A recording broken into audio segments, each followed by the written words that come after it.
Imagine a world without choices. Imagine you can't make your own decision. That wouldn't be a world for me. That wouldn't be a world for you. UIC. Tell them we're gonna be stronger. Together we can make it right. Our purpose is a better Jamaica for you and I. Gonna be stronger together. Time we all just unify. Our purpose is a better Jamaica for you and I. It is a natural right for every human being to be free. Free, so free. So the government is there to protect you and me.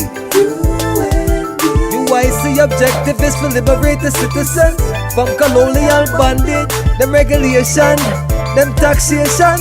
Rob Jamaica, we independent. Be stronger together we can make it right. Our purpose is a better Jamaica for you and I. We're gonna be stronger together. Come, we all just unify. Our purpose is a better Jamaica for you and I.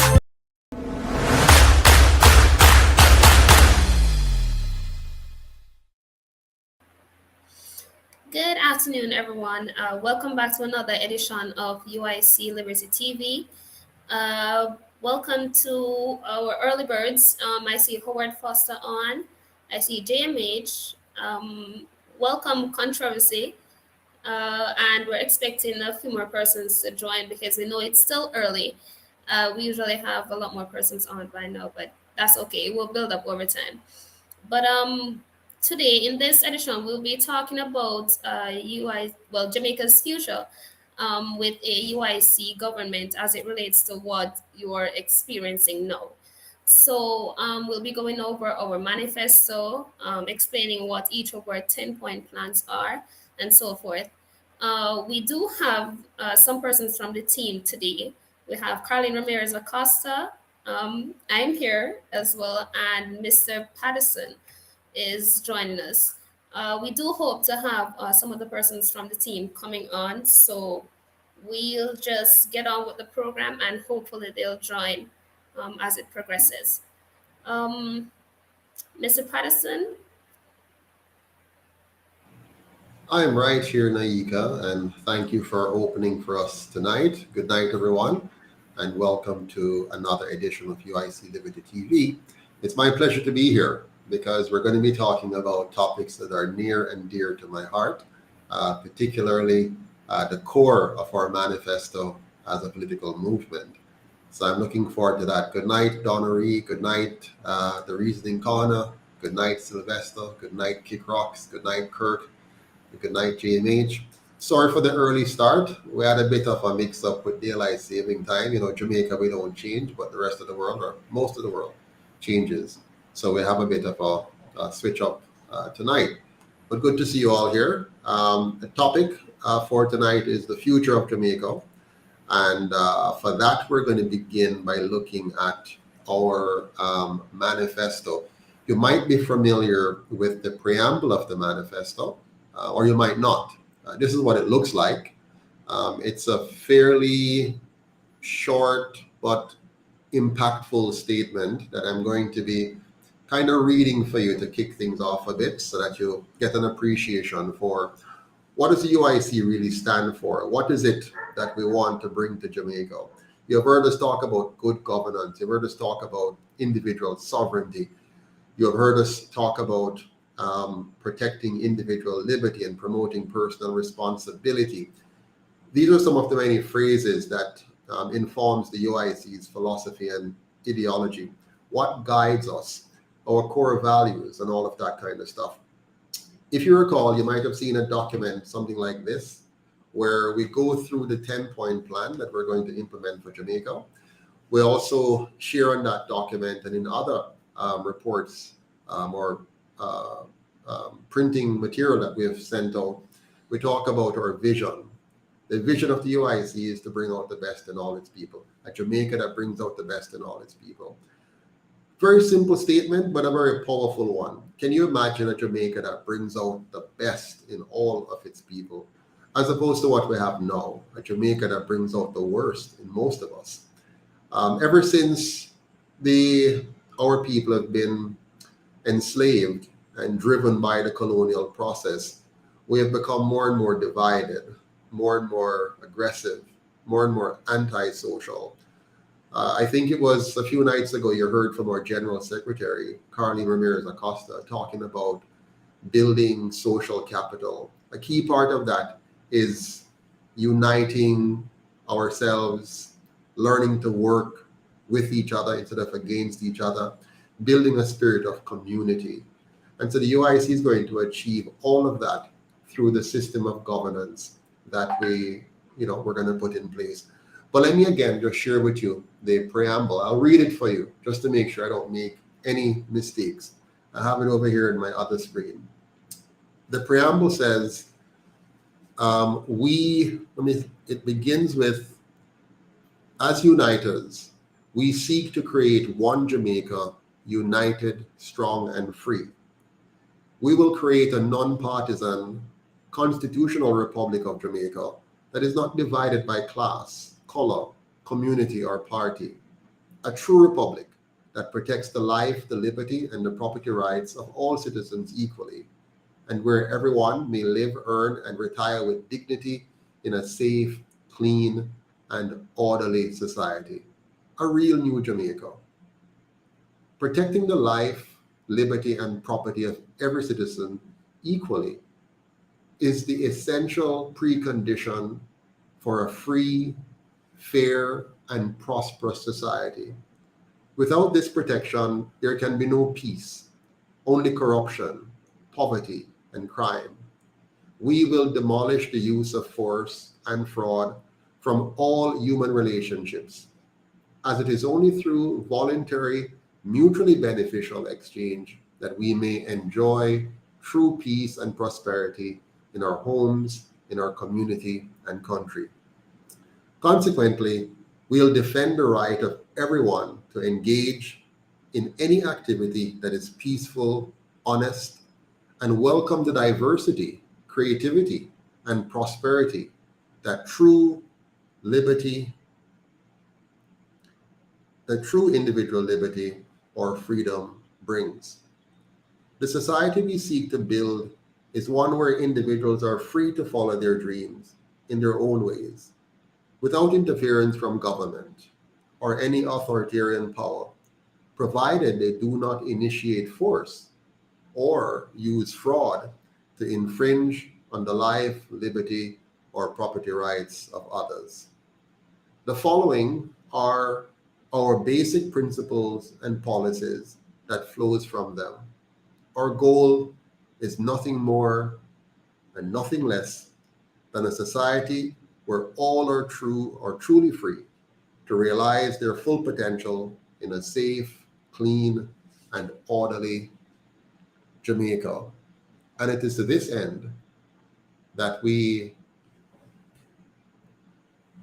take the stands that we do on the issues.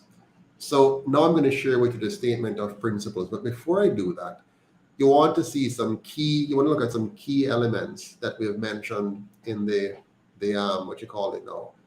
preamble a while ago. In the preamble, we make it very clear that UIC wants to create one Jamaica. Now, there are two ways to create one Jamaica: by force or by respecting our individual rights and creating an environment for us to work together in that social capital harmonious way that our General Secretary spoke about. The UIC prefers that way, the way of respecting your individual liberty and promoting personal responsibility and creating an environment for us to work collectively and cooperatively with each other, not by force, but by the empowerment of a government that loves and cares for the people it was elected to serve. So the UIC is really focused on respecting you, respecting your rights, and creating an environment for you to self-actualize without force or fraud being the driver behind that. And so in this preamble, we noted we want to create one Jamaica, united, strong, and free. Each of those words are critical. United. We're no longer divided by party or color or anything like that. So We can all coexist with different religion, different ethnicities, different color.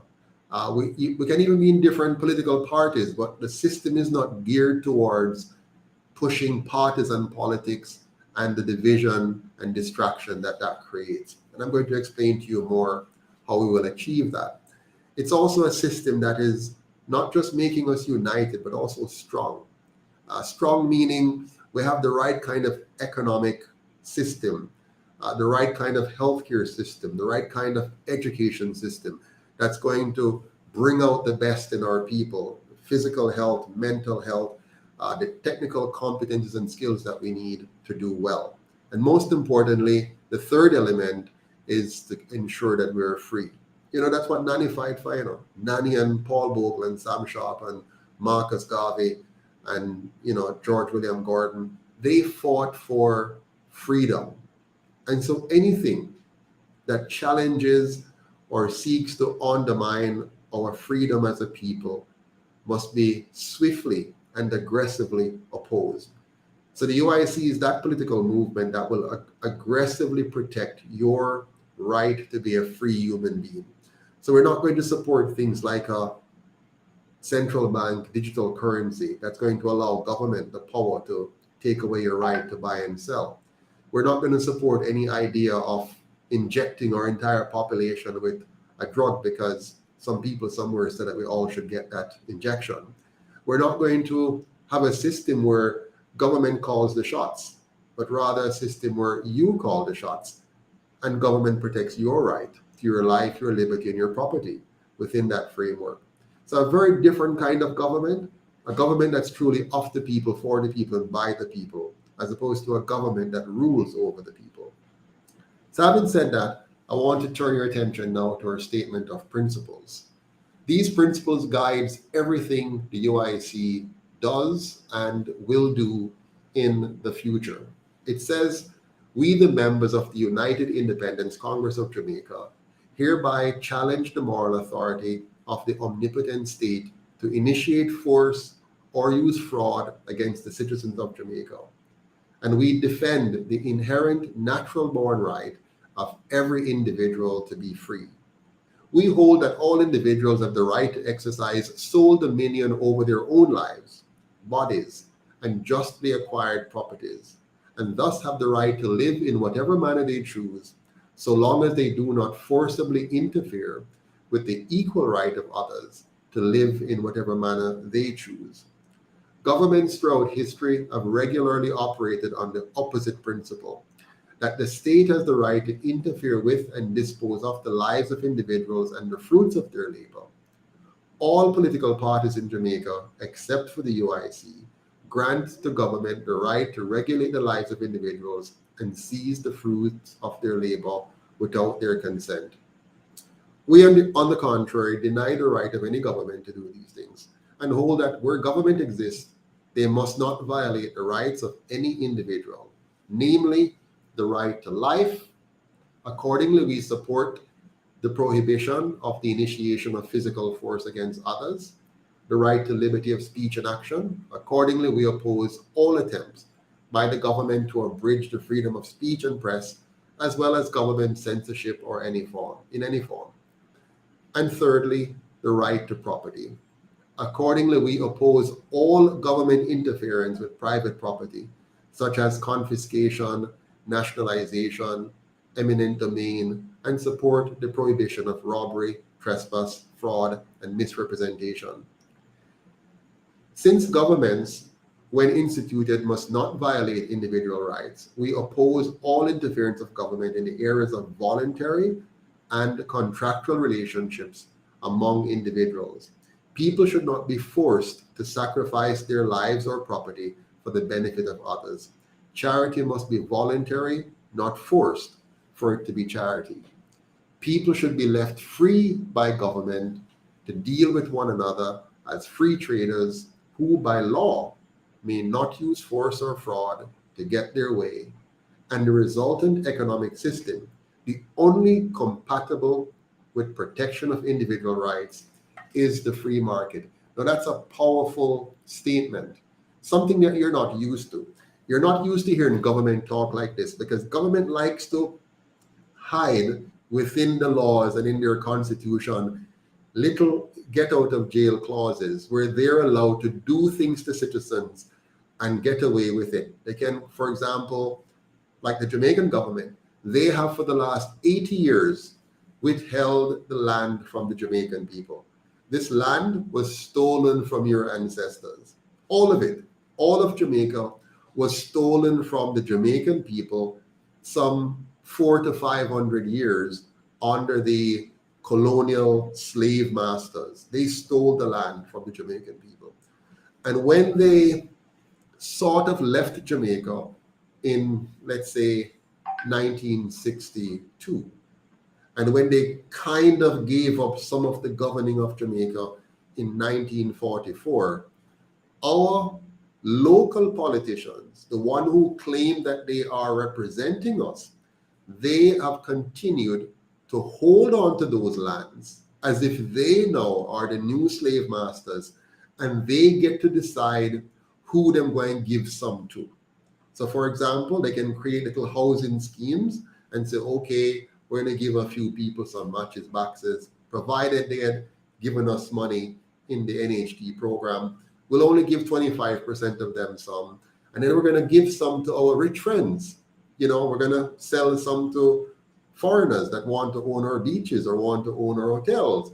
And we can arrange and give some to some of our political friends, you know, and give them hundreds of acres. And maybe a big banker who helped fund our political campaign will give him a good deal and give him a big swat of land over there, so for whatever price. But the bottom line is they believe they have the right to control our lives, our liberty, and our property. Nothing to go so. And the UIC is going to correct all of that. We're going to turn over the land to the people of Jamaica to whom it rightfully belongs by making every Jamaican a property owner. But I'm getting ahead of myself. You're going to hear more about that in our 10-point plan. I just want to set the tone so you understand where we're coming from. The UIC is a rights-based movement focused on protecting your individual rights. At the moment, you might not think that to be very serious. You might think you're free, but you're not free. I'll give you an example. Right now, across the world, they're bringing laws into place where you won't even be able to raise chicken in your backyard. You won't be able to farm in your own land because you need permission from the government. Right now, in the laws of Jamaica, you can't even light a fire. You're allowed, you're doing it now, you know, because they're not cracking down on you yet. But in the future, when they put those laws into effect, they can stop you from doing just about anything. So they're busy passing those laws without your consent, without your involvement. You just vote at election time, those of you who bother to go out and vote, and they then say, yes, we have the authority to pass these laws. For example, which of them asked your permission to make Jamaica a country that is a signatory to the central banking system and the central banking digital currency and the NIDS program and all the other things that they're dumping on us? Which of you voted to give them permission to give away your central bank to private banking cartels and therefore strip your government of the right to set monetary policy? Did you vote for that? No, you didn't. What you voted for was some exciting little campaign. They tell you a few tricky things and you said, yay! And a few of us went out and voted. In fact, only 37% of us went out and voted. The other 63% couldn't be bothered. Why? Because it's a waste of time. Whether you vote one or the other, it's the same outcome. So the majority of us know that it's not working, but we don't know what to do. So the UIC is giving us something to do. The UIC is here to say, let's take control of our country. Let's demand our liberty. Let's ensure we have good governance. And let's make sure nobody outside of Jamaica will get for control Jamaica and turn us into the fools that they've been turning us into. It's time for us to take back control of our bank, take control of our education, take control of our healthcare, and by God, take control of our land. And the UIC is here to make that happen. And that begins with you understanding the value of freedom, the purpose of liberty, the sacredness of your sovereignty, to get on board with protecting your fundamental rights so that all the other things that government can do and should do are done to your benefit. So that's the preamble. Now we're going to get into some of the points that comes into the manifesto, which are not like typical manifestos. This is a manifesto for you. And we're going to begin with Naika walking us through each of those manifesto items. I will take most of them. I know Carlene is going to take at least one, and we might have Winston and others coming on later on if they can. So let's begin, Ms. Williams. What is the first one that you want us to look at? Is a youth employment program to ensure every high school graduate who does not go on to college has a job, learns valuable skills, and are kept out of gangs. Now, as a person who was almost caught in this trap, I would like a better explanation on what it's about, really. Okay, sure. Now, before we go into that, which is a 10-point plan, I want us to go through the items on the manifest at the top side, which is one by one. So point number one looks at the, what is it called here? Point number one, personal liberty. So can you read that for us? And then we're going to talk about it a little bit, if you can. Okay, sure. Okay, so personal liberty. Individuals are inherently free to make choices for themselves and must accept responsibility for the consequences of the choices they make. Our support of an individual's right to make choices in life does not mean that we necessarily approve or disapprove of those choices. No individual, group, or government may rightly initiate force against any other individual, group, or government. Uniters reject the notion that groups have inherent rights. We support the rights of the small minority, the individual. Thank you very much for that, Naika. Now, this is a very simple but powerful statement that I want us to look at. I'm going to put it on screen here for you. So it says personal liberty. How important is personal liberty to you? Why is that so important? If you put this in front of the average Jamaican, they'll quickly brush it aside because what they want to hear about is bread and butter issues. They want to hear, you can give me some money for build my house, or give me a goat, or give me some chicken, or give me some blocks or some cement. They don't really care much about personal liberty. So why is the UIC wasting time and energy talking about something that many Jamaicans don't really care about? Why are we wasting precious time talking about this subject matter? Well, we're wasting time talking about this subject matter because without it, none of the other matters. None of the other things matter. If you do not have your personal liberty protected, nothing else matters. So let's say you have a politician who come and say to you, like they did during the what do you call it again? During that pandemic. I heard one minister of government saying they must take the joke and they can get water. Now, that was an amazing confession of the type of government that they're overseeing. So they're saying that they're not going to ensure that the citizens have running water coming to their community unless those citizens give up their bodily autonomy and go and line up and take an injection against their will, even if they are not comfortable with the idea of taking it. So they were willing to sacrifice your right to having running water if you're willing to give up your right to make choice about your own bodily autonomy, what goes into your body. Yeah. And so the UIC wants to make it clear that our first priority is to protect your individual right. Individuals are inherently free to make choices for themselves and must accept the responsibility for the consequences of the choices they make. That's a basic premise of human life that we should never allow to slip away from us on both sides. There are two sides in them.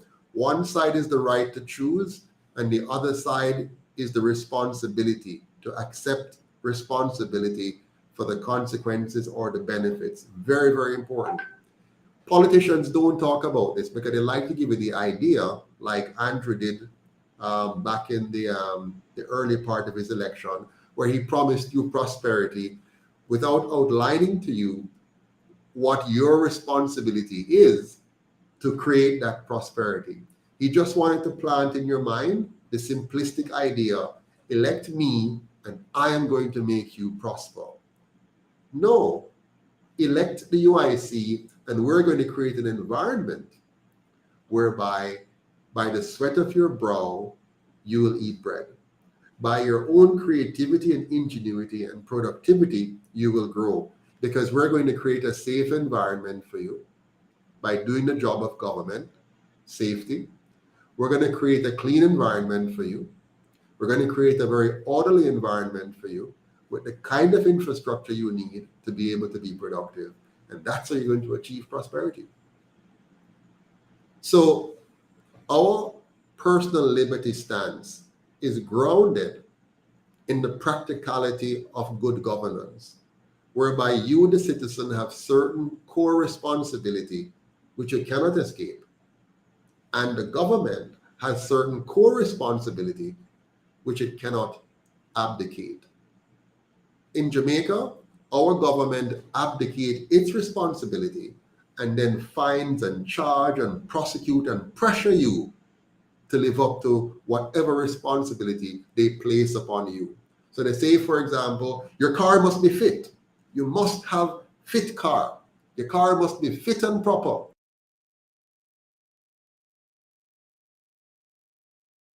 Your car must be fit and proper, they say. But the government doesn't have to make sure that the road is fit and proper. So if you crash, or if your vehicle, like what happened to me the other day and a few times before, your tire blow out because the government failed to properly fix the road. Your tire blow out, you lose a wheel, you have to buy a new one. Maybe you damage your rim, you have to replace the rim. Maybe your axle is broken or twisted or bent, you have to replace that. It takes time. You have to go to the shop and take time away from work, from earning, to go to a shop and get it done, to go buy a tire, get it replaced. All of that you have to do. You have to pay all of that on top of the tax you paid, the fitness you bought. You went to the fitness place and you paid the money, you get your fitness certificate, you get your license, you get your permits, everything you need to get. You paid for all of that, and you paid your taxes, and you must drive properly on the road. And on top of that, now you must pay for any damage caused by the government. They don't get charged by you. You don't get to ticket the government for causing you to have damages to your vehicle. But they get to ticket you if you do not follow through on whatever rule they put on you. The UIC says no. You have responsibilities as a citizen, and your government must also be held accountable, not merely by a voting at the end of 4 to 5 years, because that's not enough. That's why they have us between these two parties. It doesn't matter. They say, okay, favorite time now, and it just keeps going like this. So you just do that and it just in and out, in and out, in and out. But you still losing. And that is why more and more of us are no longer voting, because it doesn't matter. The voting is not enough. You need good governance now. You need a system that actually works. And so that's why that number one principle is very, very important. Personal responsibility. Ms. Williams, can you share with us the next one on the list? Sure. Point 2 speaks to self-ownership. Individuals own their bodies and have rights over them. Pause. Let me start over. Individuals own their bodies and have rights over them than other individuals, groups, and governments may not violate. Individuals have the freedom and responsibility to decide what they knowingly and voluntarily consume. and what risks they accept their own health, finances, safety, or life. Wonderful. I'm going to ask Carlene to take that one. Carlene, can you take that one for us? Wonderful. Pleasant afternoon, everyone. Thanks again for being here and joining us on another one of our UIC Liberty TV Live. Thank you, Naika. Thank you, Mr. Patterson. All right, so self-ownership. Why are people entitled to do all the things like acquiring property and entering into contracts? Why do you think that is so? Because that is the rule of individual autonomy, i.e., the rules of individual self-rule. So the basic principle here is someone has to own. The basic principle here is if someone has to own your own body, who is that person going to be? So that, I'm just pausing for a moment so you can think about it. So if someone has to own your body, who do you think that person is supposed to be, right? If someone is going to own your body, that person must be no other person than yourself. Because if someone else owns your body, that means you are basically a slave. Excellent point. Yeah. Yes. Yeah. So definitely, Mr. Patterson. So just think about it for a moment. If you do not own your body and you allow someone else, whether it be an organization or an entity or just another person, to have sole dominion over your own body, then that means you are a slave. So it either means that nobody owns anybody person, at which point the entire system breaks down, or it means that everybody has a claim over everybody else's talent, at which point nobody can coordinate their activities. Or it means that some people are more equal than others, which means that they in turn can make others into their chattel, into their chattel slave. So if you understand the point that I'm trying to make here, right? So the rule of individual autonomy essentially creates equal and independent spheres of influence and allow the rest of the system to function. So the rule of individual autonomy is self-ownership. Each person own their own body. Mr. Patterson? Oh yes, thank you very much, Carlene. Right. I am particularly fond of the concept of self-ownership. History has told us that normally the powers that be don't like that idea. They like the idea of somebody owning somebody. So if you go back in history, you'll notice you had a time which was called the feudal era. This is where you had some landowners who owned the land, and then the people could only kind of rest on the land and farm the land and have to give the bulk of what they produce to the landowner, and then they get a little bit, just enough to survive, never enough to become anything in themselves, just enough, which is the way Jamaica's economy works. It works in a way that keeps the majority just on the edge of making enough to come back to work the next day, but not enough to becoming anything substantive. And so self-ownership goes at the heart of liberty and freedom, that you own you. Nobody owns you. Nobody owns your thoughts. Nobody owns your physical body.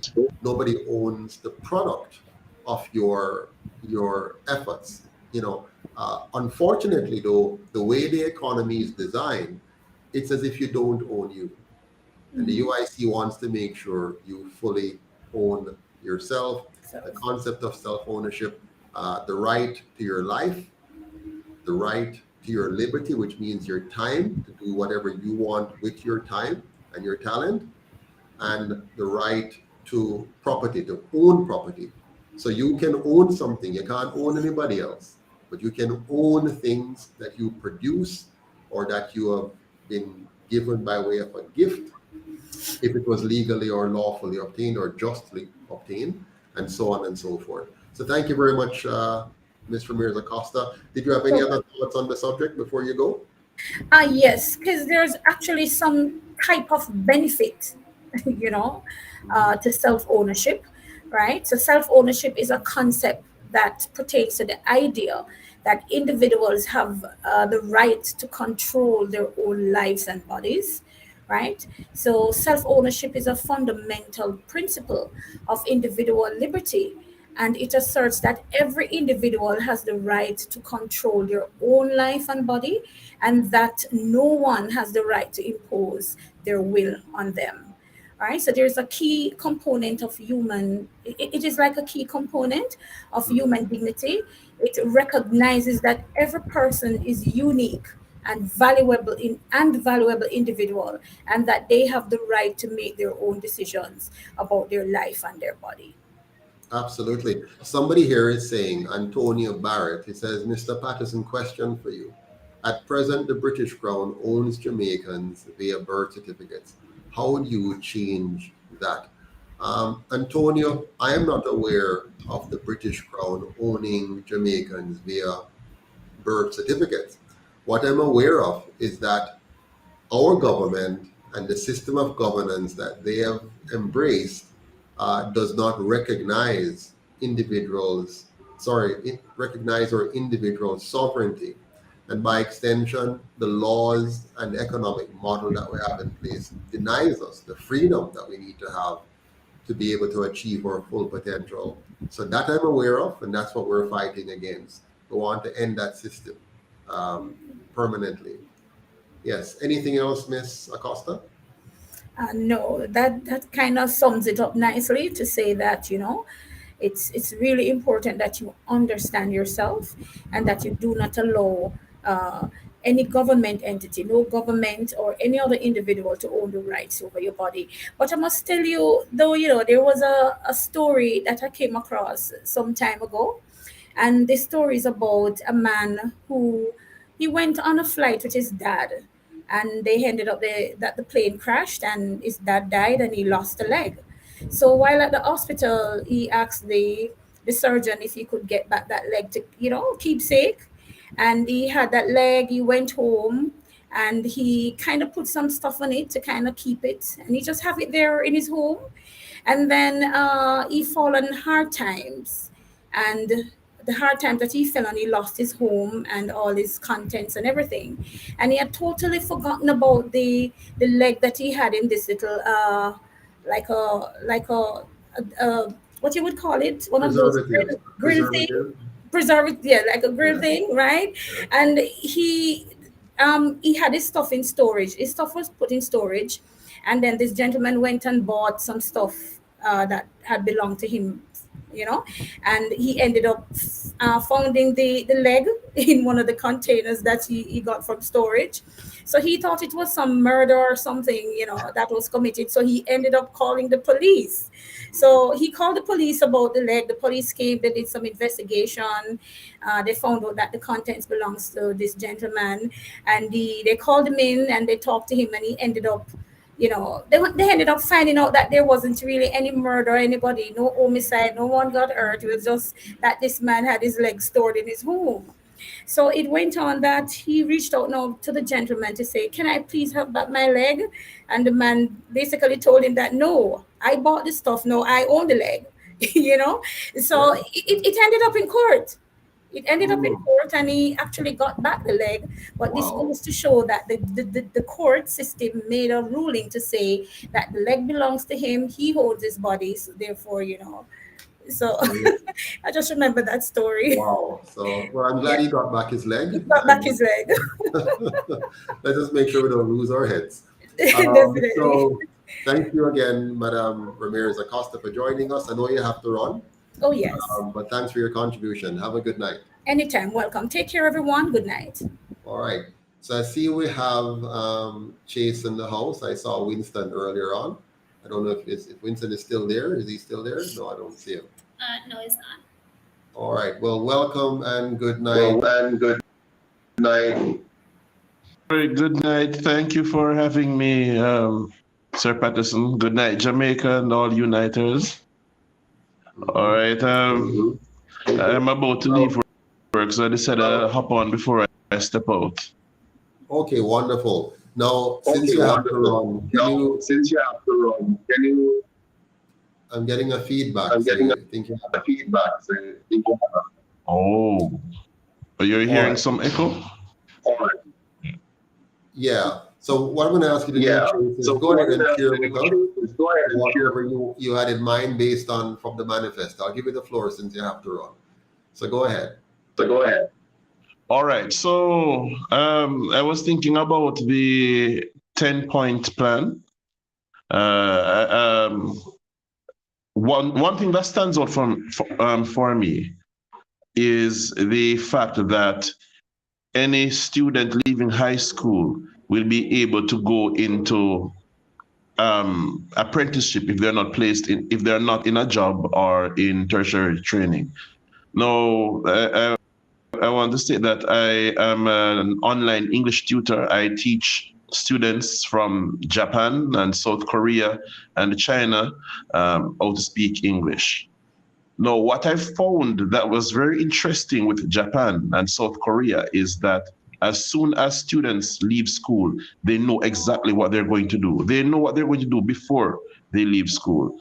There's no time to idle or wonder what next, and contributes to the order in their society.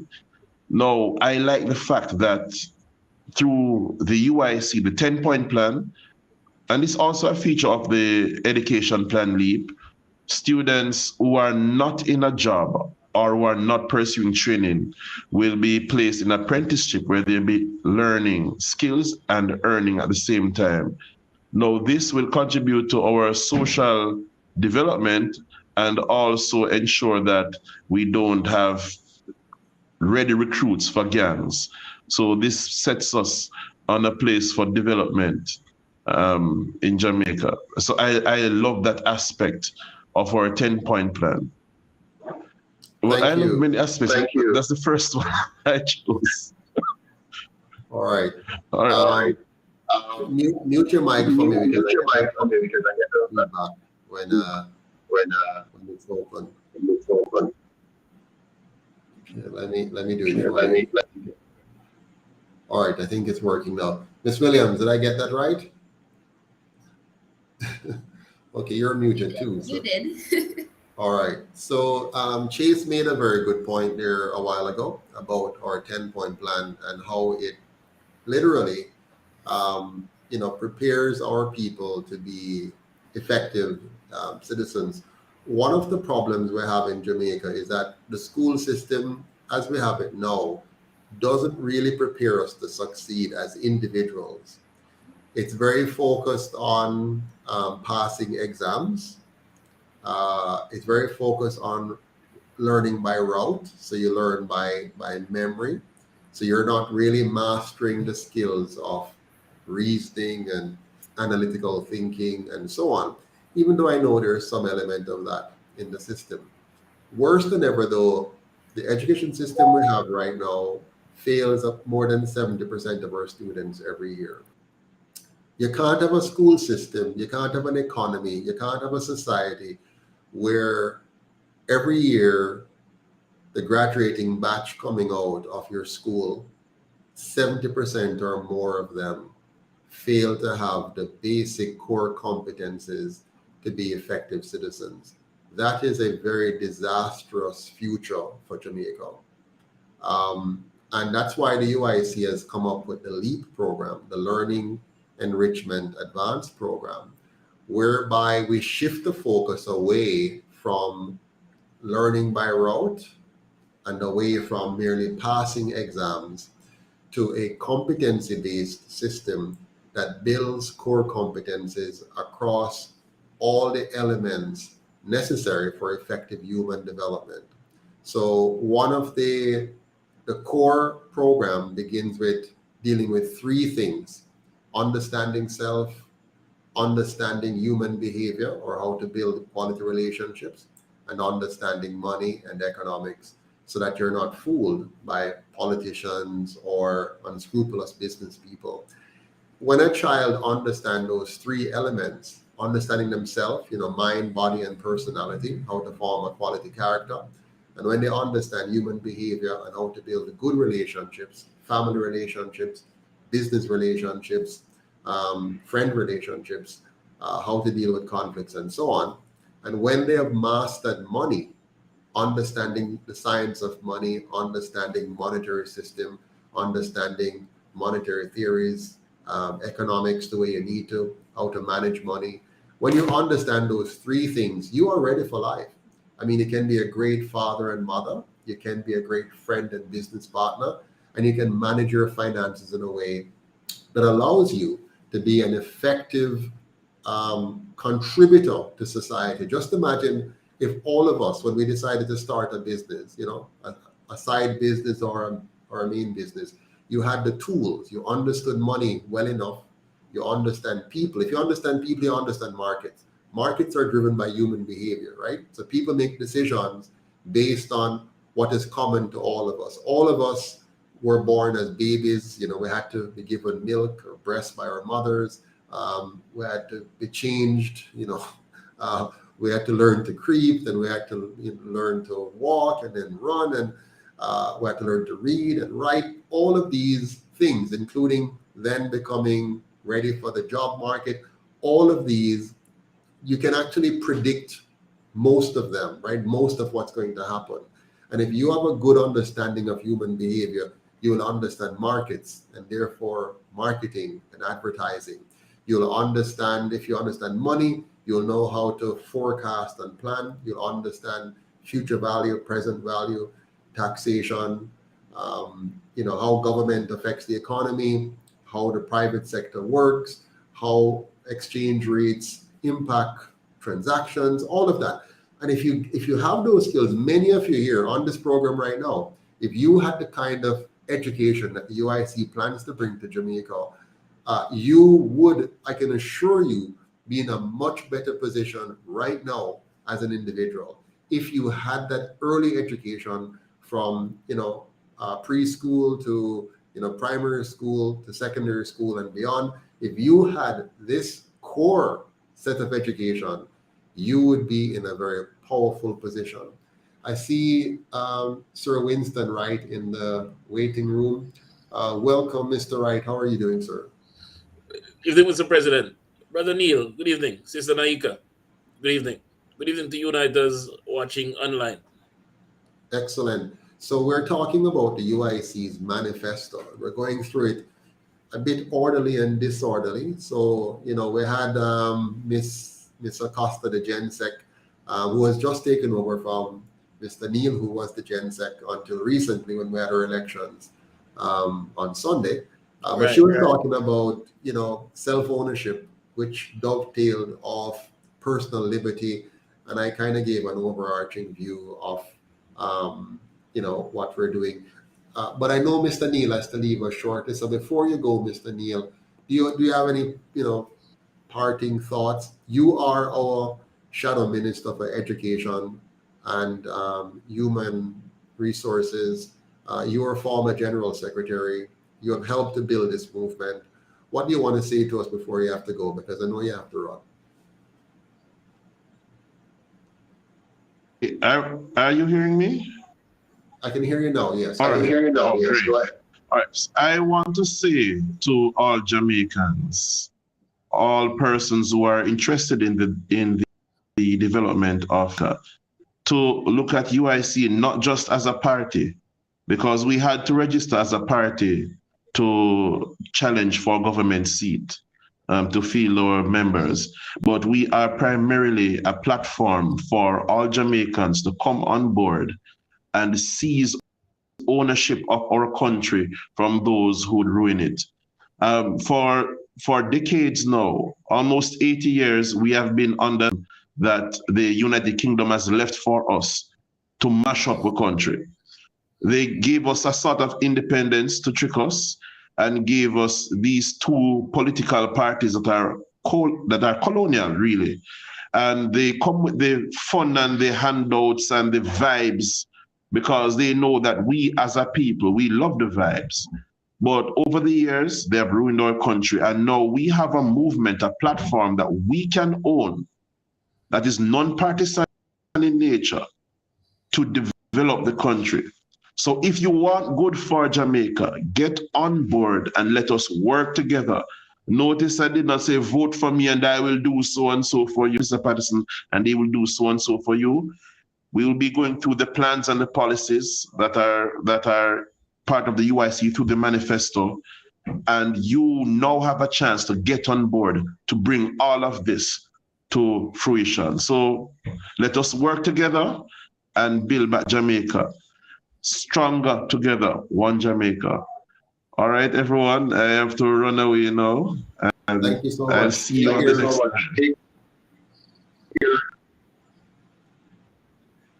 Okay, that was Chase Neal, the former General Secretary of the UIC, Shadow Minister for Education and Human Resources. So we're going to continue on now with our discourse on the manifesto. But before we jump back to the order of business, Mr. Wright, what was your topic? What area of the manifesto did you want to talk about? Well, I'll be honest with you that I'm here at work super busy, so I wasn't following the conversation. I decided to pop online because I was here and not driving as I usually am. So feel free to throw one at me. No worries. Well, let's go then back to Naika, and she will give us the third element in the manifesto, and we can talk about that. So go ahead, Naika. Can you read for us the third element in the manifesto? Sure. The third point is expression and communication.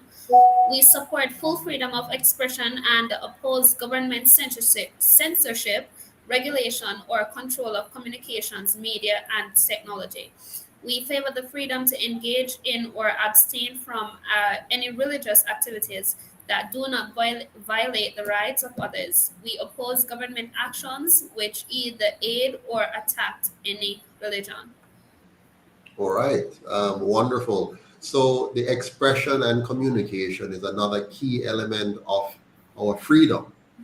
Freedom of expression, you might recall during and even now, but particularly during the what do you call that thing that they have, that I hate to use the word, that so-called pandemic that they had, every effort was made to suppress anyone who had anything to say that was contrary to the narrative that they wanted to push. Mr. Wright, what are your thoughts on protecting freedom, full freedom of expression, and the UIC stance in the fact that we oppose government censorship, regulation, or control of communications, media, and technology, and the fact that we favor freedom freedom to engage in or to abstain from any religious activities that do not violate the rights of others, and the fact that we oppose government actions which either aid or attack any religion. And if you notice, we lump in religion and communication because there's a history in the past of one of two things: either government being used to oppress a given religion or a given religious sect. You remember what they did with Rastafarians? So, they didn't like Rastafarians, and you had prime ministers and political parties and government which went out of their way to attack and suppress Jamaicans who shared a different view from what they considered was acceptable. And there's also the other side, where government aids religion. So you have seen in the Dark Ages where the church controlled pretty much the government of the then known European world, and that was a disaster. Millions were killed, burned at the stake, because they didn't comply with one religion thing or the other.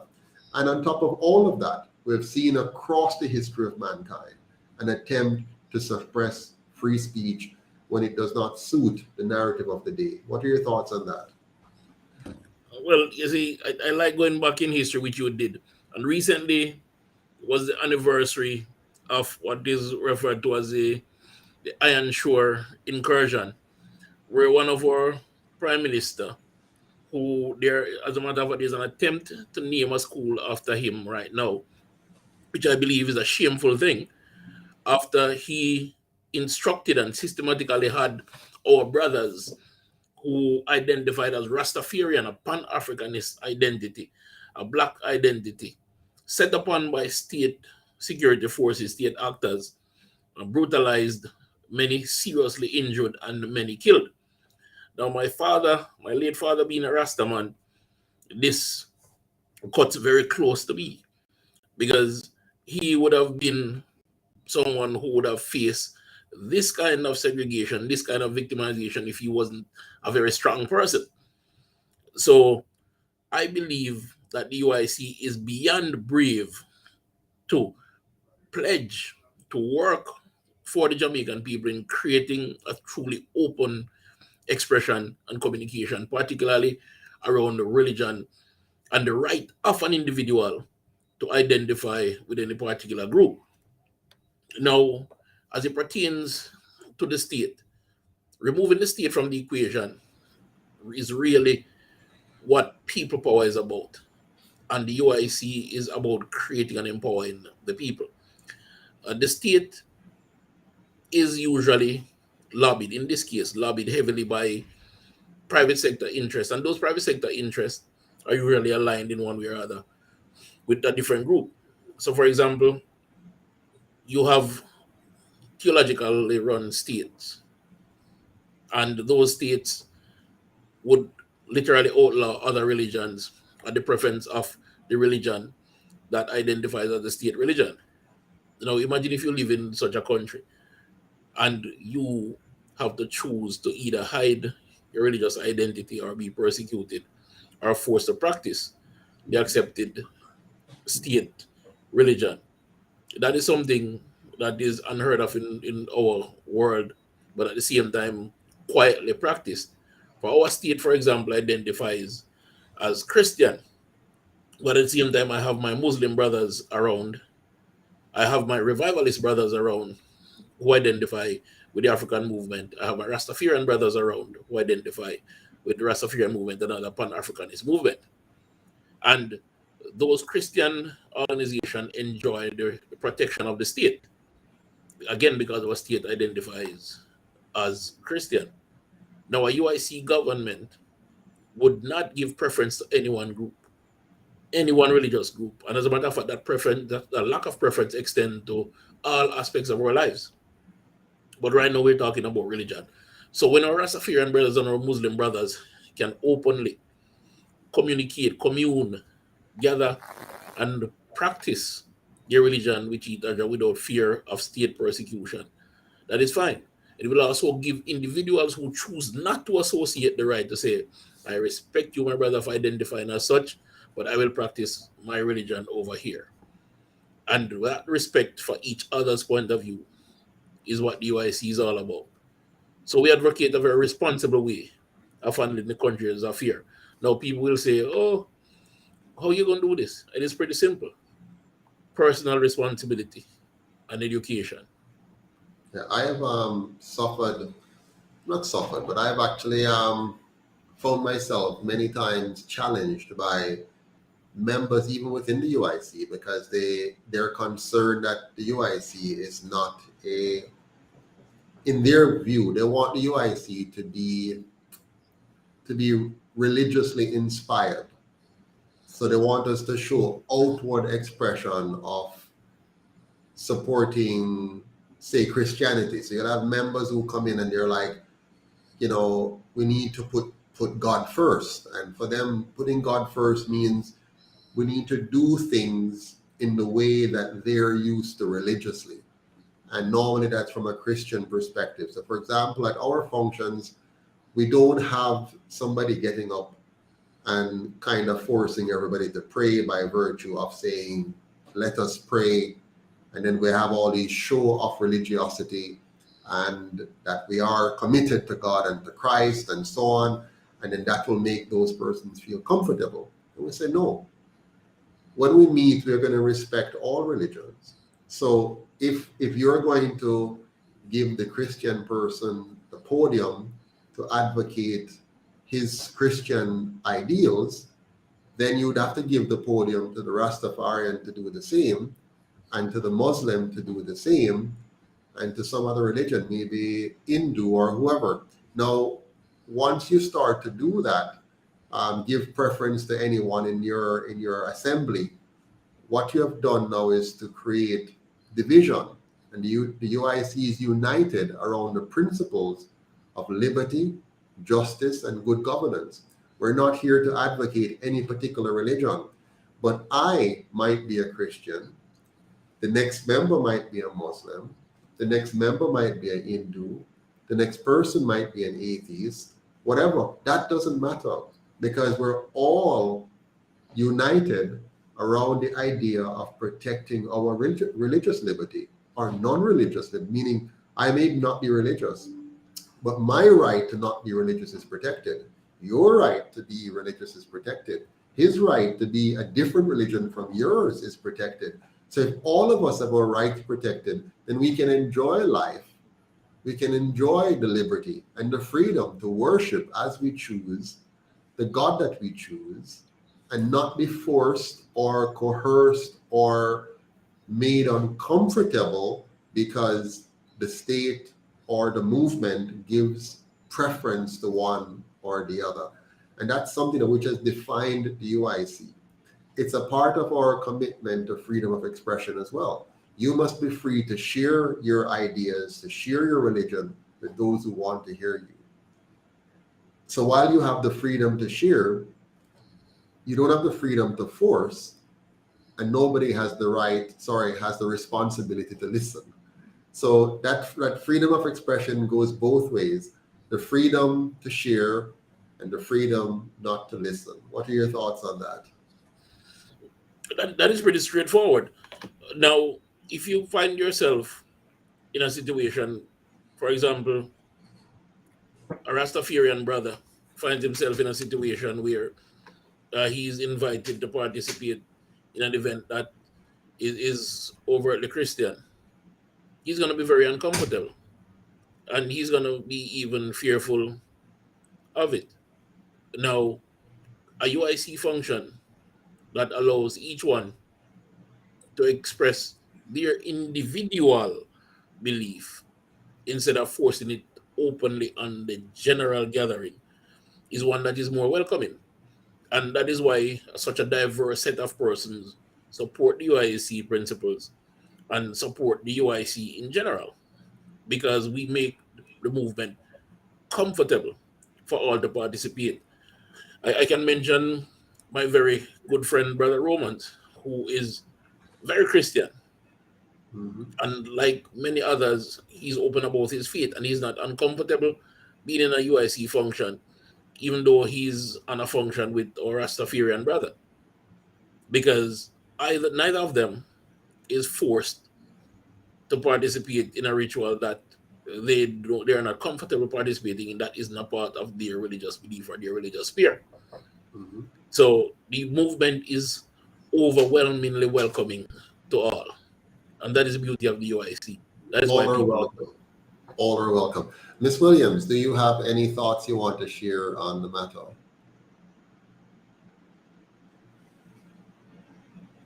We're not hearing you. You're muted. Let me fix it for you. Whoops, sorry. Go ahead. Okay, can you hear me now? Yes, we can. Okay, great. Not much, but everything was pretty much covered. Freedom of speech it's actually something that how would I say this now? Like all right, let's just compare it to, like you said, you hate that word about the pandemic and so forth. Let's just compare what we're seeing now to what happened during that time. There were a lot of Jamaicans, if you should go on social media, you see a lot of persons hitting out against it, saying, why it is happening, and they were being somewhat disrespectful rather to the prime minister, and the majority of those persons were locked up for it, as if they don't have a right to really say what they think. You cannot blame a person for feeling how they feel. How I feel is just how I feel. If you're uncomfortable with it, that's just how you feel. At the end of the day, you have a right to feel that way. So this is something that we really need to instill in Jamaica today, because a lot of persons don't have the freedom to express what they want to. You make a good point, Miss Williams, and this is important because one of the things that is going to happen, I can predict it right here, right now. In a very short time, you will not be able to speak freely on social media anymore.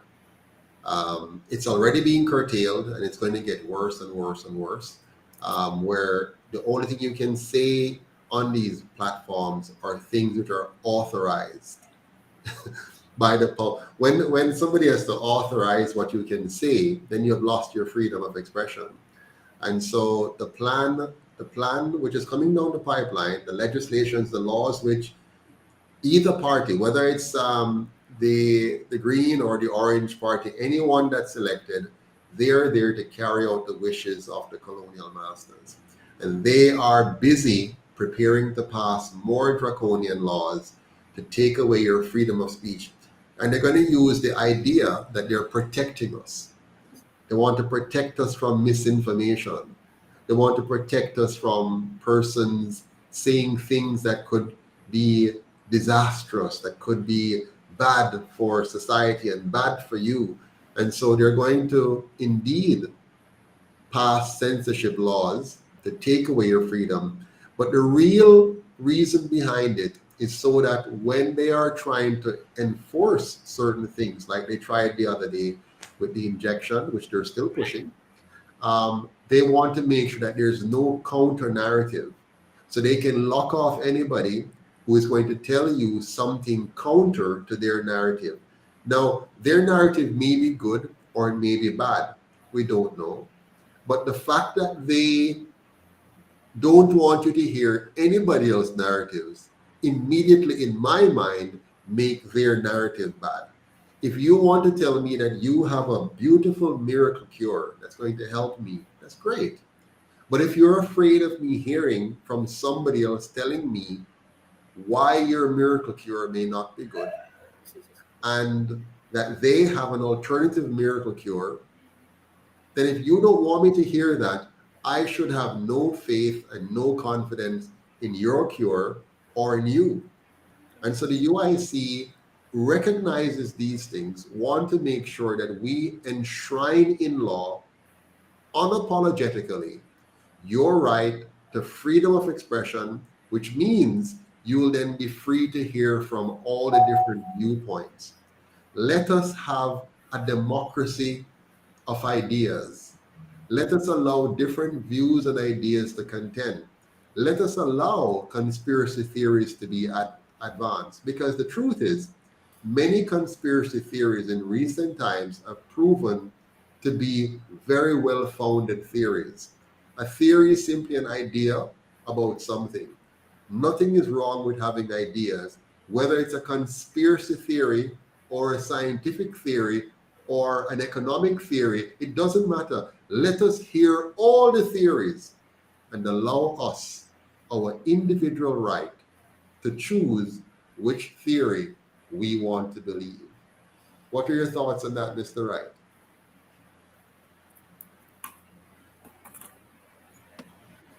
I love the whole theory of ideas. Now, if you don't have theories being expounded and tested, then we don't have thinkers and philosophers. Our minds are weak. And if someone purports something, if someone says something that isn't true, the aim shouldn't be to silence that person, but rather to disprove what has been put out there by that person.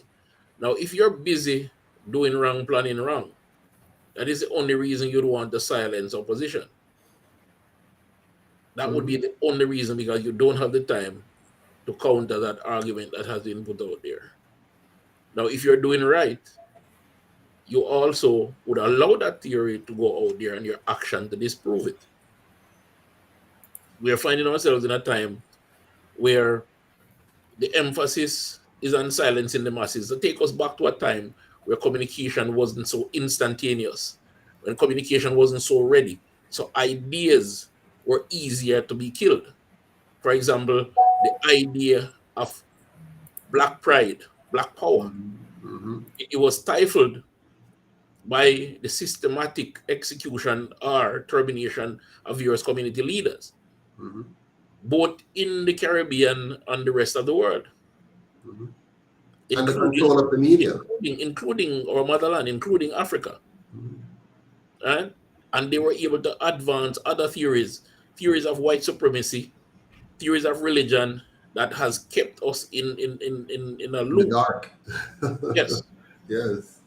Now we need to open up our minds to alternative that teaches us about the strength of Africa, about the strength of black people, that we were inventors, that we were the first to invent indoor plumbing, that we had the largest library in the world before the European world, quote unquote, had that knowledge. We were practicing medicine. We were masters of medicine when the Europeans were still in the dark ages. And they in turn came to us to learn medicine. So there's a lot out there that we could go on. The bottom line is, as long as they can keep us from communicating, they can control us. They're afraid of losing control. And they're losing control very fast because people, for example, there's stuff that I used to know about money that nobody else knew. Today, many people now know it. For example, for years prior to the internet becoming what it is, I've been explaining to people things like how the monetary system works, how inflation works, how it's a trick, how it's a Ponzi scheme, how it's a scam. And now I don't have to explain it anymore. There's so many videos online now that people can watch that even does a better job than me of, putting it to animations and all kind of stuff. And I love it. I love the freedom. I love the power that's giving to people. Now, the two major parties we have in Jamaica, they are scared to death of this freedom. They don't want the Jamaican people to become educated. They want to keep us in that little box that they have held our parents and grandparents in, that they have been able to keep control of our economy and be able to steal from us. And that is why they've also made sure our education system is as weak as it is, because they do not want solid people that can really understand, analyze, and push back. And they also love it that many of those, the brightest among us, they love that we migrate. And that's why when we migrate, they kind of block us out of the electoral process. So those who leave the country, who go and get exposed in some ways, those who are normally more informed, or intelligent, if you will, they want those people to stay out of Jamaica, come for a visit, send back some money, but don't get involved in the politics. And that's why the UIC says, no, we're going to give the diaspora the right to vote. When you give the diaspora the right to vote, I know some people won't like it. They'll have all kind of things to say, but then they'll live here and all kind of foolishness. No, if you give your citizens, Jamaicans, wherever they live in the world, the right to vote, you're diluting the power of the politician to control the masses. They keep us hungry here so that they can control us. When you can't buy the diaspora, when you can't buy the 4 million Jamaicans abroad, and they can contribute, they can be a part of the dialogue about how you are running this country. I'm not afraid of that. If I am the president of Jamaica with the diaspora being able to vote, I would not be afraid, because I know that the policies of the UIC, that the plans of the UIC, that the management of the UIC can stand up to scrutiny. We will be able to stand up to the scrutiny of bright, intelligent, well-informed, financially stable Jamaicans around the world. I'm not afraid of that. What I want, though, is this opening up to cause more Jamaicans now to zero in on their country and start to not only send remittance home, but feel comfortable and confident now to truly invest in Jamaica. To not only build their homes here, but to build their businesses here, to build schools here, to build hospitals here, to build all kinds of different industries here, and cause the brain drain to reverse. So our policy is not just willy-nilly. It is about reuniting Jamaicans across the vast oceans, those in Germany, those in China, those in Japan, those in Cayman, those in the US and England and Canada, Netherlands, wherever you are, the UIC wants you to have a full vested interest in Jamaica by giving you the right to vote, the right to return with all of your assets free of duty. Yeah, you can come back from wherever you are duty free because this is your country. You must be able to bring back with you whatever you have built or that you have bought or purchased over there. Come back with it and use it to build up Jamaica. Naika, what are your thoughts on that? I completely agree with you, because at the end of Okay. Sorry, let me Guard, could you wait a second, please? Go ahead, Naika. now, I was going to say, at the end of the day, if they're going to be sending their hard-earned funds here, I think they should have a say in not what happens to the funds, but not how it's been used either. But if they're going to send their funds here, I think they should have a say in the country itself. They were born Jamaicans. They just left because there weren't opportunities here for them to really elevate themselves, right? So if they're going to send their funds here and they want better for Jamaica, they should have a right or a say in the government that, controls what happens. Absolutely. Here's a little bit. Over the past, say, 4 or 5 years, there's been a lot of stories of noted professionals, let's call it that, noted professionals who have swindled diasporans out of their hard-earned money in an attempt by said diasporans to acquire land and return to Jamaica. It creates a fear factor for our friends and our brothers in the diaspora and pushes them away. Now, this fear factor isn't addressed by anyone except UIC. Meaning the UIC has put forward a plan in totality that would address these issues when we talk about force and fraud, right? Or the abolition thereof. If you look at the trend right now, there is and I'm not saying that it's a deliberate attempt, but the net effect of the crime, the fraud, and the violence is to push diasporans away. And the political establishment is comfortable with that because they realize that the engineer that used to work in the Americas for 15 years will recognize that the road maintenance and infrastructure maintenance program that they have is unsustainable and geared towards political corruption and kickbacks, and therefore raise questions.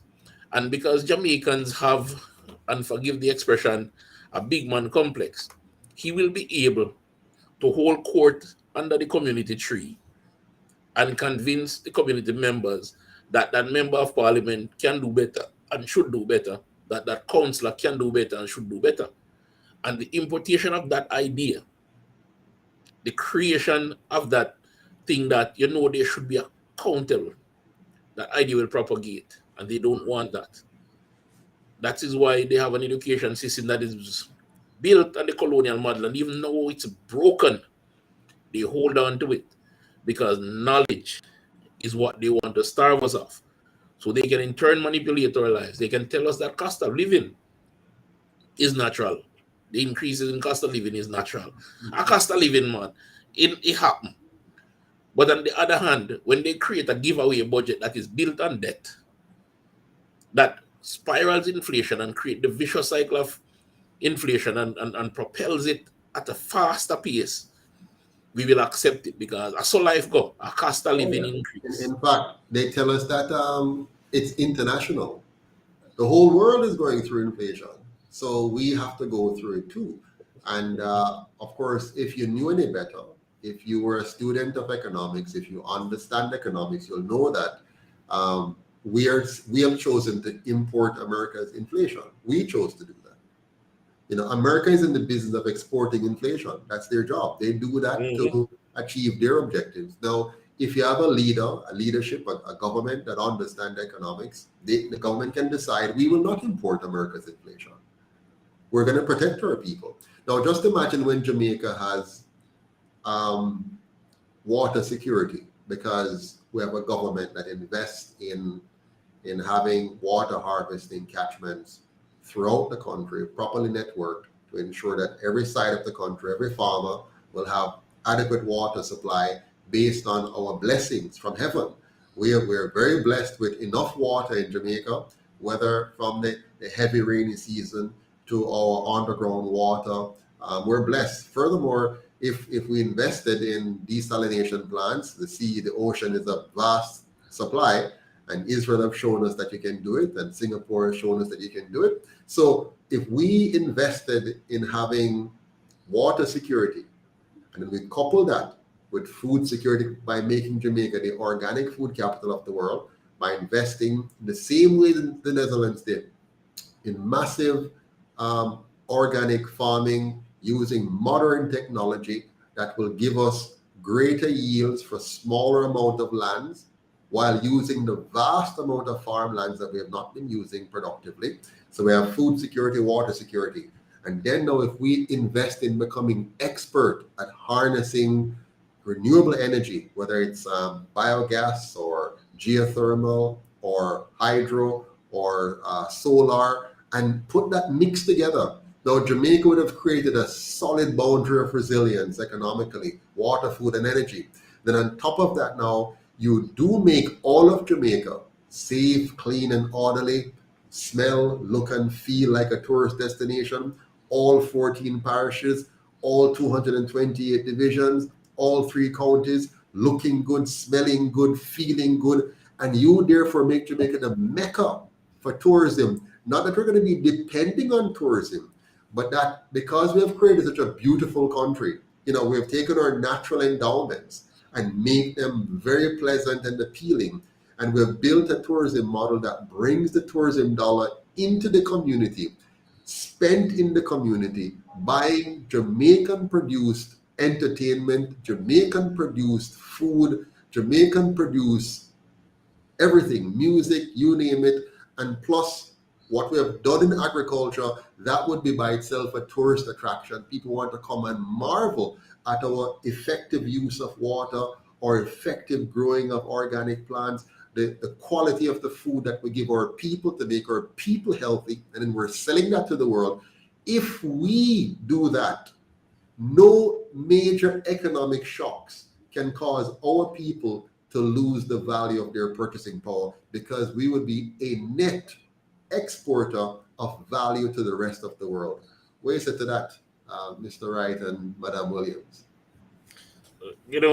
I listened to you talk about making the entire Jamaica look like a tourist area, and I confess this. When I moved through my very underdeveloped community that has remained the same way, looked the same way my entire life, right? And nothing has changed other than a few buildings, right? The major swaths of land are still owned by descendants of the Plantocracy.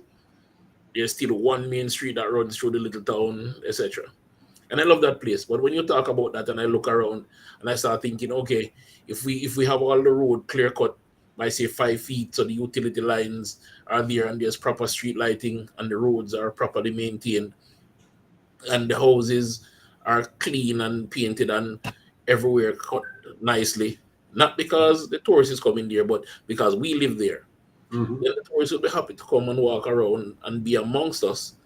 And of course, when everybody has an opportunity, then there is less crime. I'm not saying that it will be perfect and utopian and there will be no crime, but there will be less.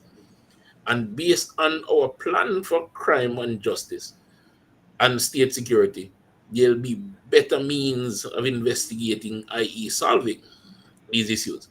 But I look forward to that. I really do. Because right now, my kids don't play outside much anymore because of that very reason. And by the way, Winston, just in case somebody might think that this is utopia, we're not talking about utopia, we're talking about good governance. And I always have to remind people, everything I'm saying has already been done by Singapore. So exactly. We're not talking about something that cannot be done. All of what I'm saying here in terms of creating, Singapore has nothing. It's a piece of rock. They don't have 10% of the assets that we have. yet still, natural assets I'm talking about, they don't have 10% of the natural assets, yet still they have turned their country in an asset that's more than 1,000 times our country. Using less than using less than 10% of what we have, they have created a value that's 1,000 times more than what we have. With less than what we have, they have 6 million people, and they have less than 0.25% murders per 100,000. We have 46 murders per 100,000. We have less people and more resources, and we have more murders. They have less resources and more people and have less murders. Just think about that. If we ever realize our true potential, which we can't, because our leaders have dwarfed our minds. They have gotten us to accept that Jamaica can never be better. That's why many in the diaspora just turn off, and many at home just lock off from the process. But once we have new leadership with vision, leadership with conviction, leadership that actually wants a Jamaica that works for all Jamaicans, we can realize just as much or even more than Singapore. Mr. Barnett, welcome to the show, sir. Oh, quickly, go ahead, Winston, before Mr. Barnett takes it. I was going to say, we have to do the math for the people to demonstrate how this would work. Because, again, when we talk, they keep thinking about the dominance of the two colonial parties. That dominance is a lie. It's a myth. It's something that the media spreads. Now, help me with the maths, Mr. President. You're an accountant. 2.8, 2.9 million people on island? Call it 3 million. 3 million. 3 million. Because the census hasn't been done. Yeah. 63% of that is how much? 63% of the 3 million. Go ahead, Miss Nagika. Tell us what is 63%. Why would you do that? Sorry? 63%. 63 or 60%? 60%, right? 63. We take the rough figure. Okay. Why you want 63% though? I'll tell you in a sec. That's like 1.89. Go ahead, 1.89. So 1.89 million people abstained from the last ballot, the last general election. Right? Now, from what I remember, just about 500,000 voted for the JLP. Yeah. I'm going to correct it here quickly. Yes. They don't use the 3 million. It's 1.9 roughly that could vote. So 1.9 million could vote, and 63% of that would be 1.2 million. All right. And out of that, 500,000 give or take voted. Yes. Now, you see the disparity? Yes. That's not a dominance. And despite all the skewed polls that they have put out to the contrary, there is no dominance there. Now, imagine now if those persons, that 63%, how much it is? 1 point how much? 1.2. That 1.2 million persons wanted change, decided genuinely that they wanted change and supported the UIC, identified a candidate in their area, worked with a candidate, donated or join or become member and make their $1,000 count. Those three things. UIC would be in power. And all these things that we talk about would come to fruition. That's how simple the math is. Yes, the math is simple, but the mind is a little bit more complex than that. So the problem is the 63% that didn't vote in the last election, and it's going to be a larger population number now in the next election. They are not hearing the UIC. The majority of them aren't hearing the UIC. It's a powerful trick. Here's how it works. The PSOJ oligarchy, right? Which many Jamaicans didn't know until we started to tell them. The PSOJ oligarchy, remember, every single election, they fund these two parties, okay? With millions of dollars. They also own and control the media. So every day on regular media, the Jamaican people hear the cascas between these two colonial parties. And that cascas controls their mind. Budget debate. Who call who massa? who tell who for shut up. And that's what carries the narrative. Even when they go on social media, where do they go? They go to the Gleaner and they go to the Observer and they follow the Cascas every day. So they're driven by that. Whatever news story, whatever video is coming out from this Cascas. And so that keeps the mind. Now, those who are turned off, even though they still watch it and so on, they have lost hope. They have lost confidence. They don't believe that anything can happen. So they have given up. The powers that be, by controlling the narrative of the media, controlling access to the media for the UIC. We don't have the money to buy a whole heap of ad anywhere, but it's going to be on radio or TV or social media. We don't have a lot of money to do that. But they're controlling those and keeping us away from the people. Even algorithms. For example, because we were talking a lot about giving people the right to make choices about the what do you call that stuff there? The juice. The juice. The job. Because we have been shadow banned. We lost a lot of ground because they started blocking everything for us. Not the government of Jamaica, you know, but the powers that be outside said, oh, flag the UIC. The UIC is a bad organization because they are telling people about their rights. They're telling people that they should have a right to choose and that they should not be, you know, tricked into this and they should not be forced into this. So because we have taken that position, the whole world is against us. The global authorities is against us.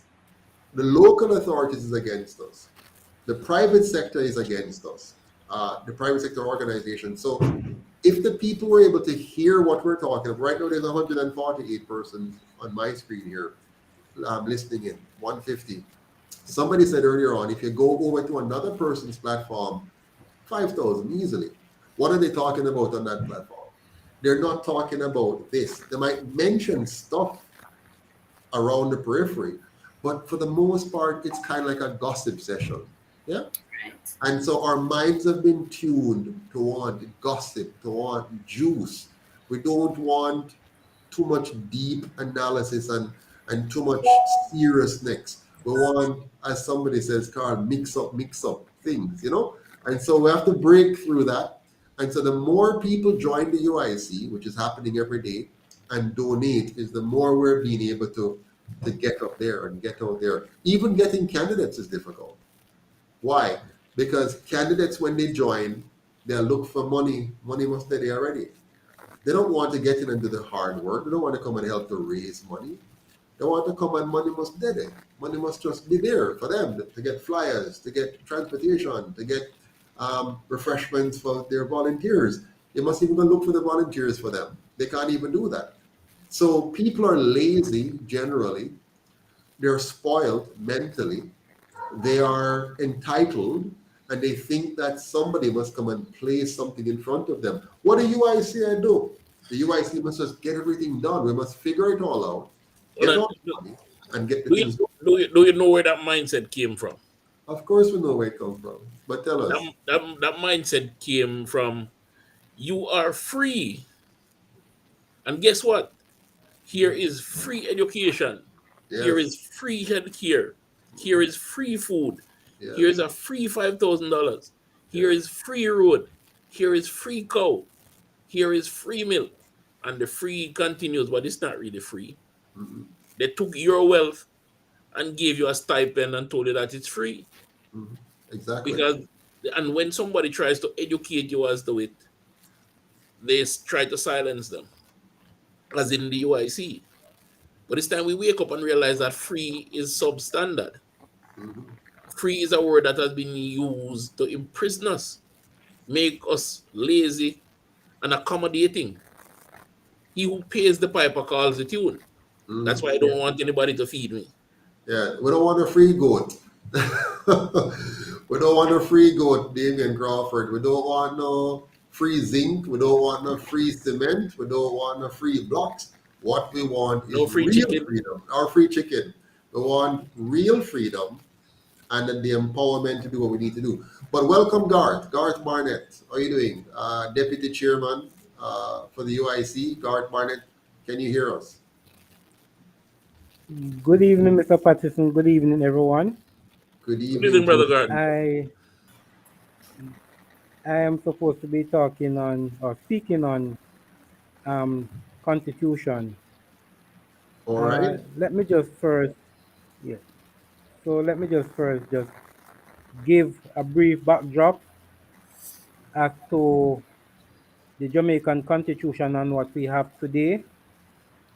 Uh, in the late 50s, going into the early 60s, when the Caribbean region was pushing forward for one Caribbean, a West India Federation. At the same time, there was a contending issue here in Jamaica as to whether Jamaica should join the West India Federation or Jamaica should go via the route of independence. A referendum was held and the majority voted for Jamaica to become an independent nation. Uh, so when that vote was made in favor for Jamaica to go independent, the two colonial parties, they got together, they went to England, and they brought back to us a constitution which we now have today, which has been in existence since 1962. Uh, a constitution is very important in that it tells how a country or a society is ordered. It lays down the fundamental rules that operate within that country boundary. Bro- Currently, our constitution, it gives the prime minister a lot of power, and there's no codified law within the constitution which put limit on the powers of the prime minister. Also, we find out that what we have is a fusion of power between the executive, the legislature. Only buffer between the executive, the legislature is the judiciary. Brother God. Brother God. So we have in what sort of constitution we should have, or the people were not given a chance to have a say in that matter. Hold on a second, What the UIC, Barnett. Hold on um, 1 second. 1 second. Winston has a question okay, for you. Go ahead, Mr. Wright. okay. I notice whenever the legal pages make reference to the Jamaican Constitution, the word Constitution is in bracket. Can you tell the people why?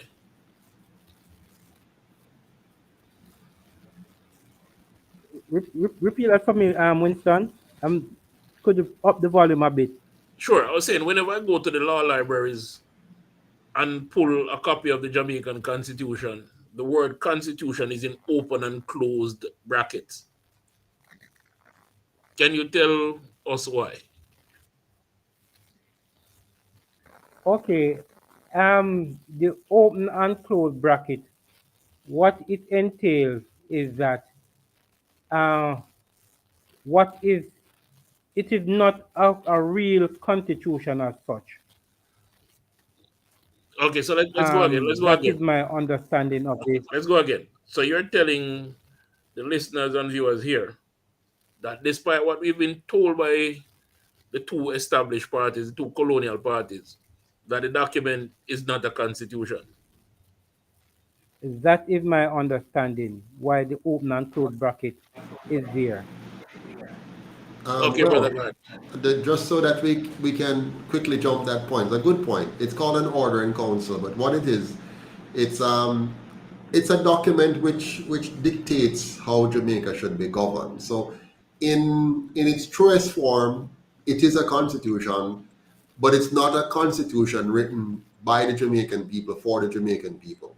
It's a document that came from England, that had the blessings of the two colonial parties, and that document sought to maintain as much as possible what existed before, but now to vest those master-like powers in the hands of an elite group of Jamaicans to continue what I like to call the master slave economy. So we move from chattel slavery to wage slavery. That's the essence of it, I believe, gentlemen. Correct me if I'm wrong, and then quickly continue, Mr. Barnett. Let us not cause our audience to fall asleep, though, so we have to kind of make sure we get some conversation going. So go ahead, Mr. Barnett. We will do. What the UIC proposed is a non-partisan constitutional republic where we will have a true republic. There will be a separation between the executive, the legislature, and the judiciary. In our UIC constitution, the executive does not become part of the legislature as is proposed as with this current constitution that we have. Also, the constitution will guarantee the life, liberty, and property of all individuals, regardless of color, race, or political persuasion. So, and also we'll have an elected president, not something which is proposed. And I think it is important that I pause here to note that what happened in 1962, where the two colonial parties got together and they decided and went to England and brought us something that was given to us. It's the same thing that is happening now. The discussion regarding the whole matter of Jamaica becoming a republic, and those two have got together and they have decided what form of republic we should have without the consent of the Jamaican people, or to include the UIC in the discussion that is ongoing regarding a republic. What the UIC proposed is a true republic which will reflect a modern Jamaican society where everyone within Jamaica can earn, they can live, and they can retire in a clean and orderly society. And also, Thank you very much, Mr. Barnett. Now, you've made some excellent points that we can really talk about briefly here. First of all, you mentioned separation of powers. Now, this is something that some Jamaicans may have heard before, but let's see if we can understand what that means and why separation of power is so very, very important. Winston, do you want to comment on that? The separation of powers is important. Before I get into that, I see somebody advocating to forget the history lessons and the academics. That is our problem. It's a distraction. They're here to distract. That is our problem.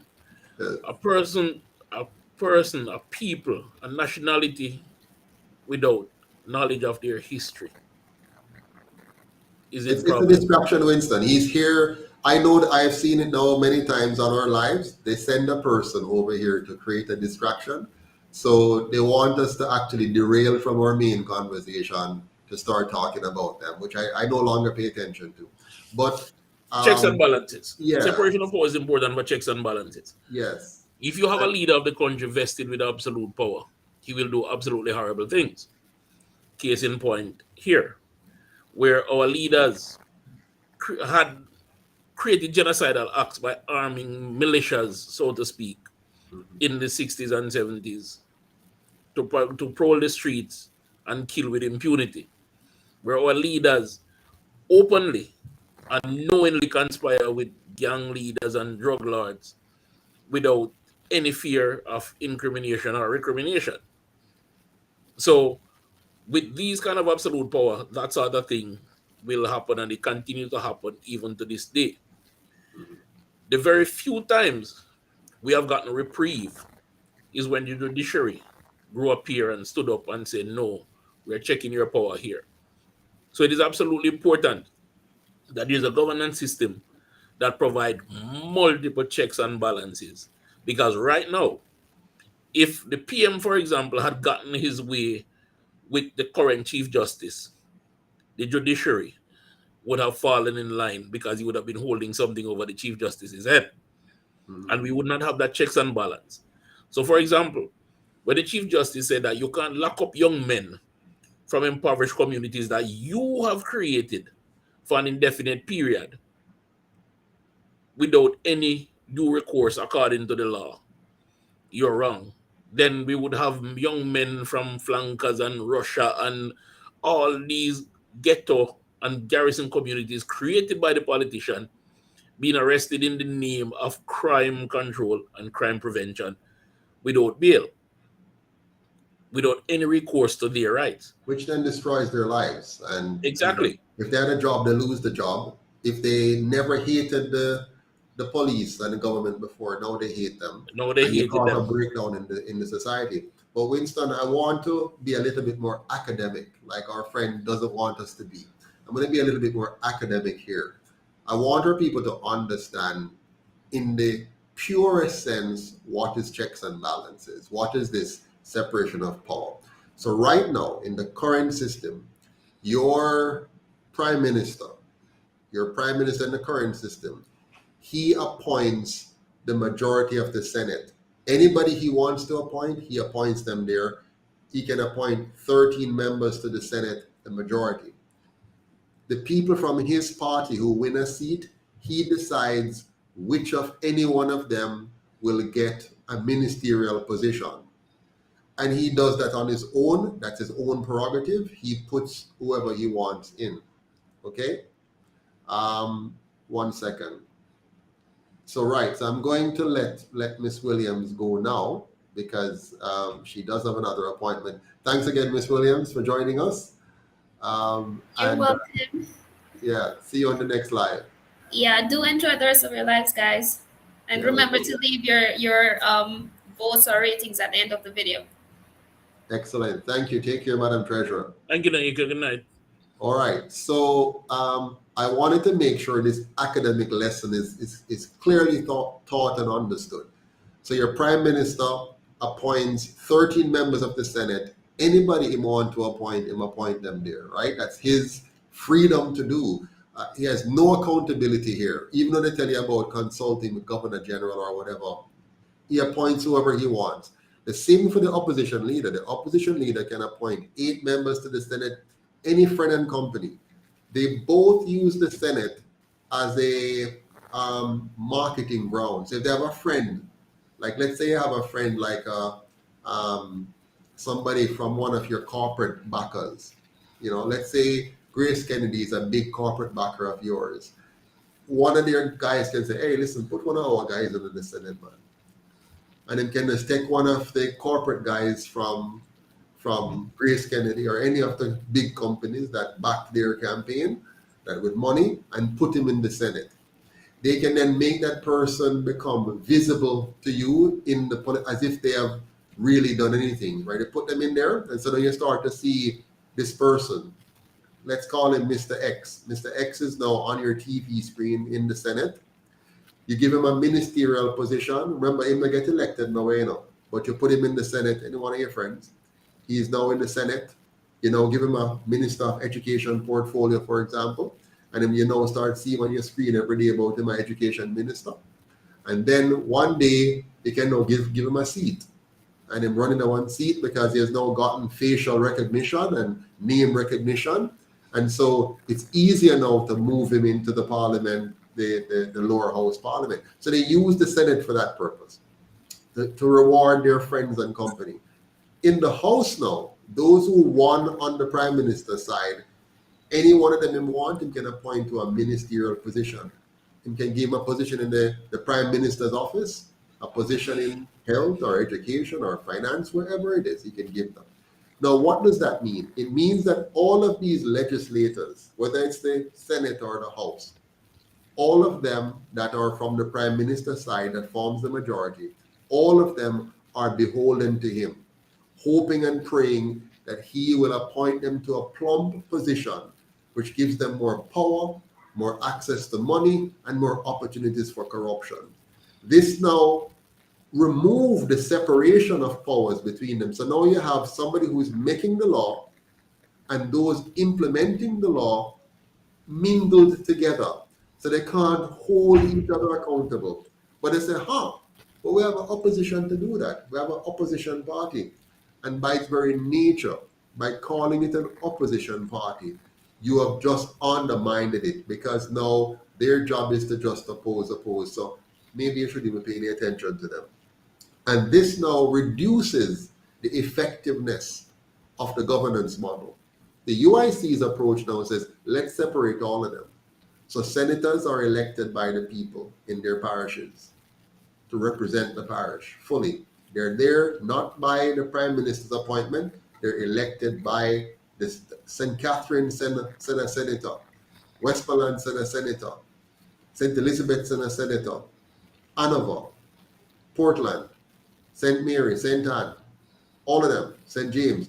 And so now you have 14 men and women who are resolutely focused on protecting the interest of their parish. That's one. But on the House side now, we say, okay, let's make sure that these guys on the House side now, they are truly community representative. Them come from the community, them live in the community, they work in that community, they have business in that community. So they are now representing the community. They are nominated by and elected by the community. They're not coming from a party specifically. They may belong to a party, but the party doesn't have any say in their becoming the candidate. That's totally a local community affair. They decide who may be nominated.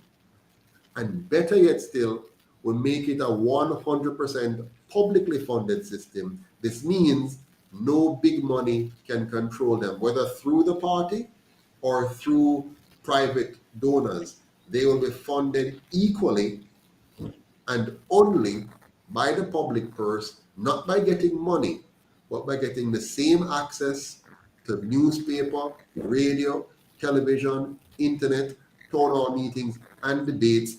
Equally, all candidates get that. So you remove money from the equation.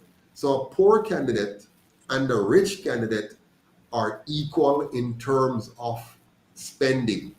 So one can't spend more than the other because it is mandated by law that all candidates will be given equal treatment. What this does in summary, it gives now each of those candidates the authority to speak their minds and to vote their conscience without fear of the party or the party leader being able to hold a big stick over their head of being able to make plump appointments or to give them funding through the party or to influence their donors, because we've eliminated that. What are your thoughts on that, Mr. Barnett or Mr. Wright?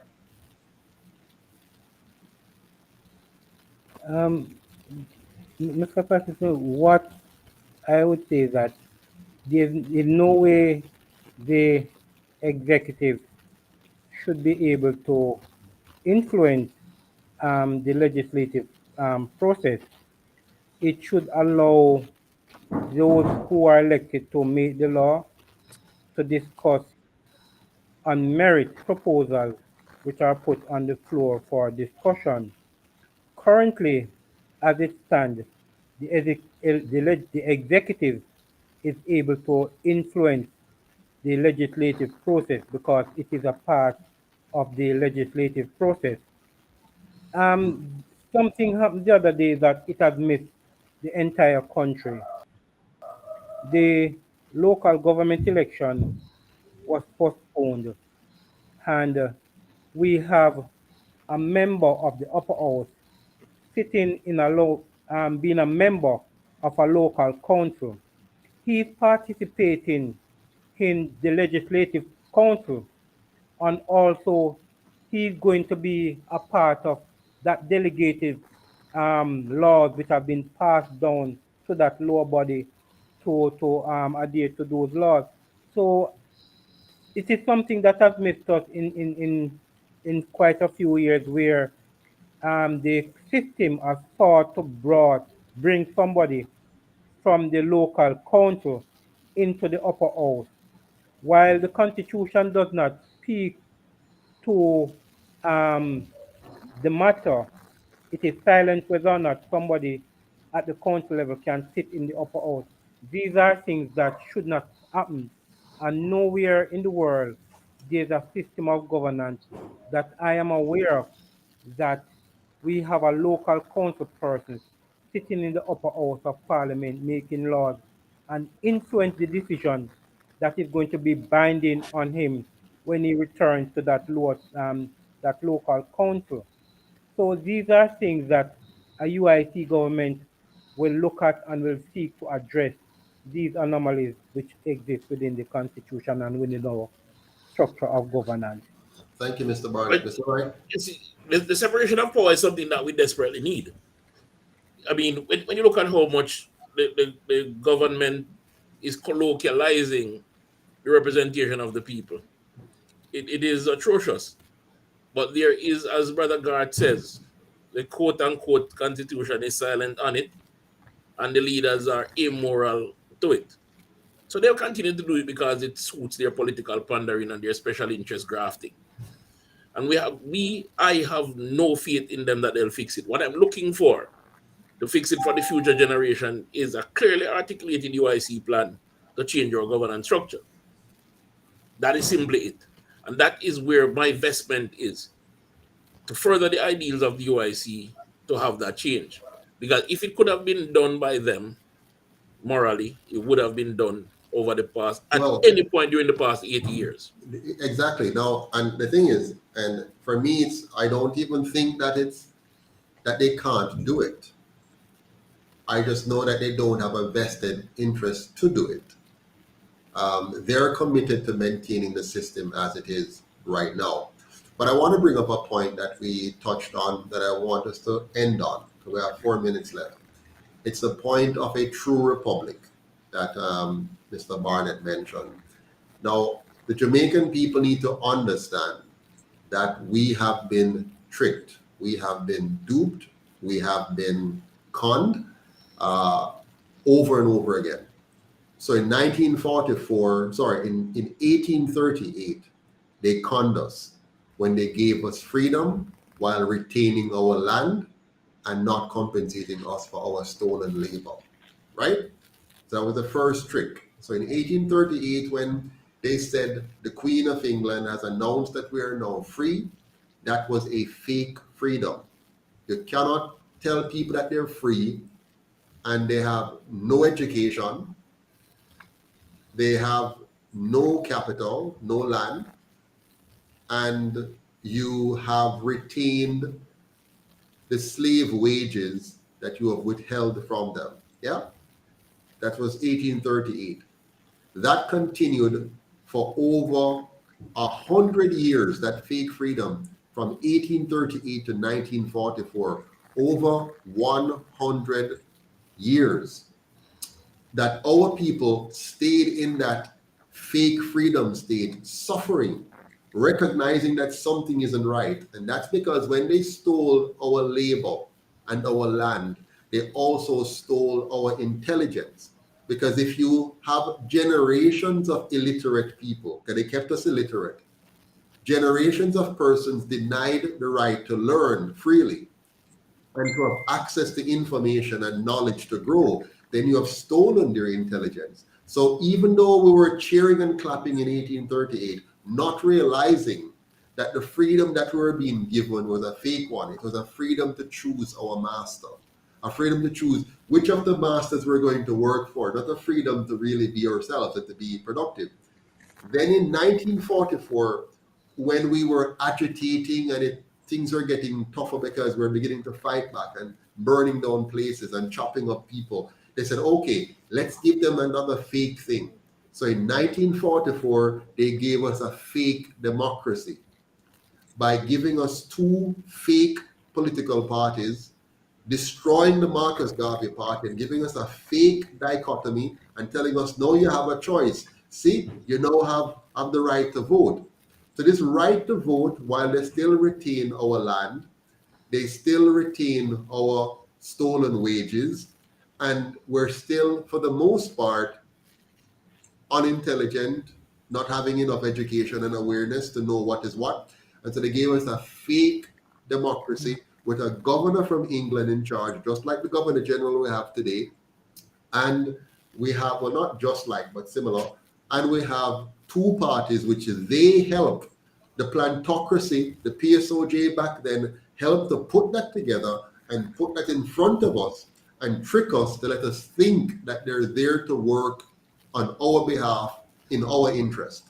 And so come 1944, we're now cheering that we finally have one man, one vote, not realizing it's just one more trick. That went on for 18 years, from 1944 to 1962. And during this 18 years, the powers that be watched carefully to see if we would have bought the lie, if we would have bought the trick. And we bought it hook, line, and sinker. So in 1962 now, they gave us now a fake independence with a white woman from England as our head of state and two fake parties, two colonial parties controlled by the plantocracy or private sector business elite in collusion with the colonial powers still through their various arrangements, such as still printing our money to this day. To this day, Jamaica doesn't print its own money, which means we have no control over inflation in our country. We have no control over the value of our dollar. We have no control over how much Jamaican dollars is printed and produced and pushed into our economy because we don't even print our own money. So again, we have a fake independence and a fake government, which we have, for the most part, bought into and accepted. So we're now living the lie and we've accepted the lie. Now, because the UIC is agitating for a republic and they realize that the lie can't hold much longer, and how the people responded to the so-called royal couple that came in the UIC roused people up to say, no, this is wrong. They now want to realize they can't keep the sham up anymore. So now they're going to offer us to go republic like Barbados tricked their people. They're now going to try to trick us with a fake republic. Now, what is the difference between a fake republic and a real republic, Mr. Wright? A real republic is one that will protect the individual right to life, liberty, and property equally. There is no special interest, no group, no individual that is singled out for extra protection. There is proper checks and balances between the executive branch and the other branches of government. So that is the simple hallmark of a true republic. Excellent. Now, when I look at what is happening, where we're heading, and the recent example that exists in the region, if people want to see what will happen, look at the recent example in the region. Now, there's a chess game being played. If we accept what is given to us as a true republic, okay, I've given you a legacy, a republic, which is a fake republic. And if we don't, see, you weren't ready for independence, you chose to stay. But guess what? The UIC knows what a real republic is and will be teaching you what it is. We'll be showing you what that structure is for you to say, no, I want this in my republic. Absolutely. Now, Mr. Barnett, did you have a comment on that before we summarize and close for tonight? I would want to ask one question. When Barbados was going the route of a republic and the Prime Minister was quizzed on the matter, his response was he does not believe in fake symbolism. So the question I would want to ask, why the rush for a republic now? So what is it that is up their sleeve that we the public do not know? Well, I That's the mean, question I would want. I know what the rush is. The prime minister is doing a number of things, right? One of them is, I mean, the prime minister's biggest thing is a game, right? It's how can he trick the people and get away with it? How can he hold on to power? You do that by offering a $13,000 minimum wage. You know it's not going to work, but it's not going to work. It's not fixing the real problem, but it's going to cause some people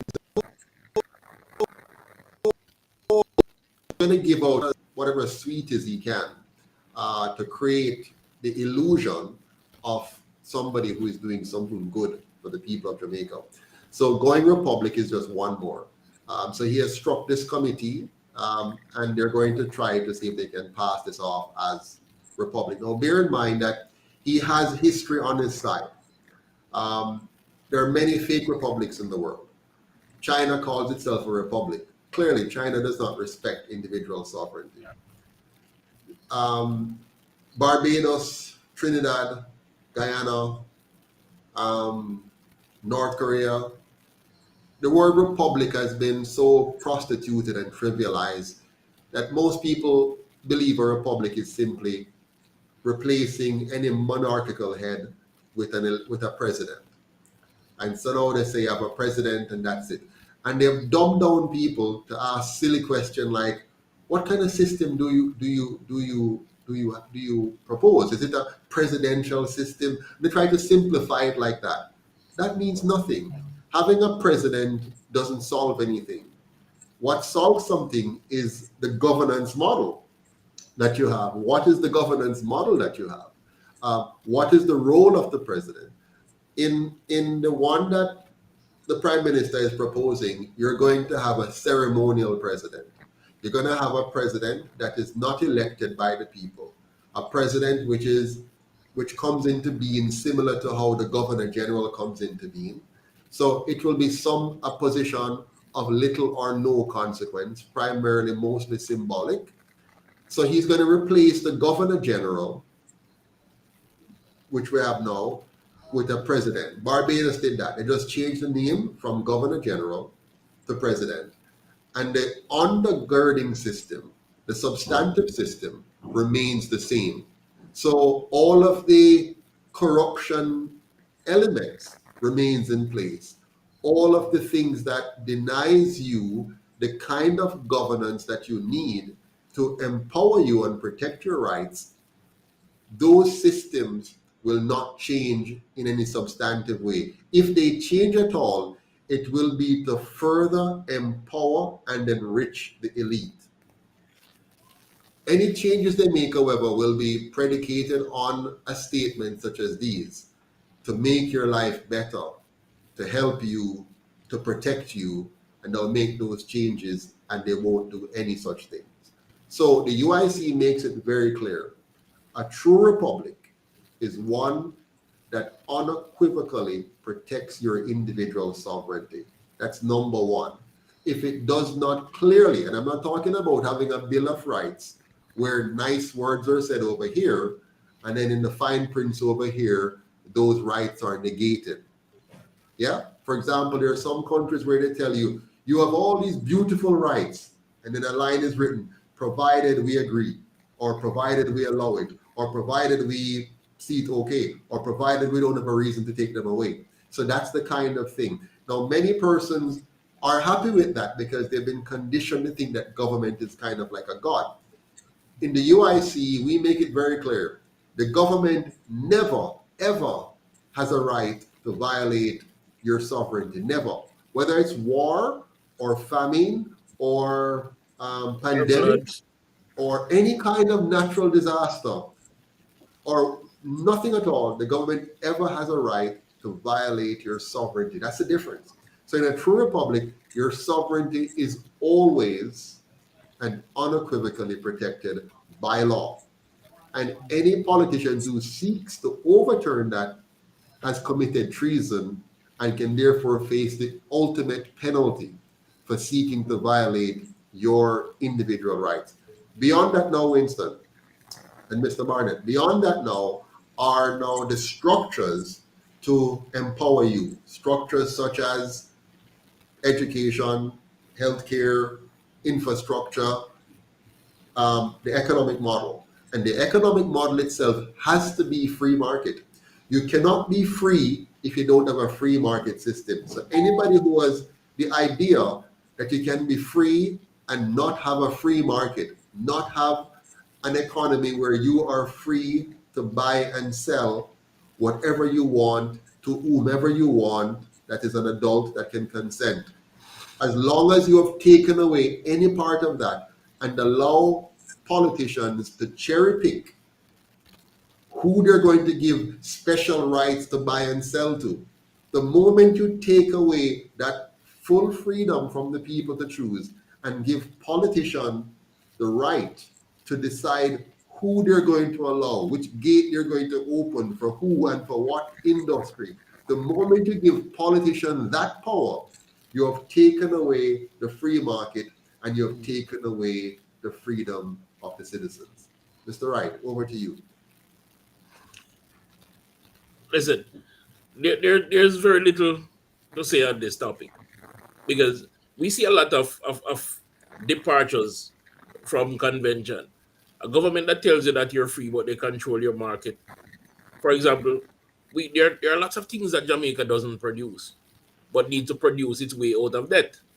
But there are import restrictions unless you have a family in government that your product can come through the ports unobstructed. Right? There's a recent, what do you call it, expose that showed a government minister doing just that. So while the country is languishing with food security and other distributors are struggling to import, he's using his connections to get his family products into the market. And that is what people are holding on to. And that is what they will hold on to with their fake republic. The ability to get away with these reproachable acts will be the hallmark where they'll choose to vest power in one man or one group of men and then use that for their personal enrichment. I'm not for that. I want a real republic where my rights is equal to theirs, an independent judiciary where I can challenge their actions. That is what I look forward to. Now, we are heading back to where we were in the 1800s, where the people, quote unquote, peasantry, have been divested by force or fraud of the economic means of their sweat. And I'm looking on and I'm seeing comments from different people. And they need to realize that they're on the verge of being bankrupted as an individual, pauperized and put back on government control, because he who pays the piper calls the tune. So when you're being fed, you will be told what to do, where to go, when to go. And the instruments of that control are already here. They are finalizing that with a constitution designed by them, for them, not by you, for you. And that needs to be clear. There are persons in the middle class and the middle income that believe they're immune to these changes. That 44% increase in minimum wage just eroded 44% of your spending power. You do not owe them bakery or a flour mill, but the man who does needs to hire people who just got that increase, and he will be passing it on to you. And if you look at the net effect of that, you realize just how much you are being robbed. But this is all a populist move by a man that power is vested in him on a massive scale. Now, what the UIC proposes is to divest him of that power, put a system in place that gives you the control, that makes you the captain of your destiny, and put a leader in place that responds to your needs, not control you for his personal gain. And I like to tell this story, Mr. President, and I won't be too long. Mm-hmm. In the latter part of the pandemic, when the Prime Minister's wealth was being questioned, he did an interview, and with a big smile, he says that he invests heavily in FX. And he would encourage every Jamaican to do that. You're an accountant. So help me understand this. I'm not. I'm just a simple businessman. FX trading is you hedging your bet on different currencies, correct? Yes. And if you live in Jamaica and you're FX trading, you're betting that the other people currency will do better than yours, correct? Mhm. So if my prime minister invests heavily in FX trading, he's betting that my Jamaican dollar loses value. Absolutely. And therefore, at his gain, he's destroying my currency. Yeah, and the thing is, he is in a position to destroy your currency. So if your prime minister if he's engaged in forex trading and edging against the Jamaican dollar, remember, he has insider information. Most Jamaicans do not know the volume at any given time of new money being pushed into the economy. He would know that because he and his finance minister knows exactly all the movements. They know what the reserve capacity is. They know what the new borrowing amount is. They know what the planned release of that money into the economy is. So they have insider information. So what the prime minister is doing, if he's involved in FX trading, that is fraud. That is corruption. So it's like somebody in a company. Let's say you have a CEO in a company who goes out into the market and start to sell a large portion of his stock options into the market, converting his stock options and selling it. Let's say that the price for the stock is now at $200 per stock right now. But there is audit results that are about to come out. And the audit results are going to show that the company has a huge loss and a huge liability due to some environmental concerns uncovered by a regulatory body, which has not yet been made public.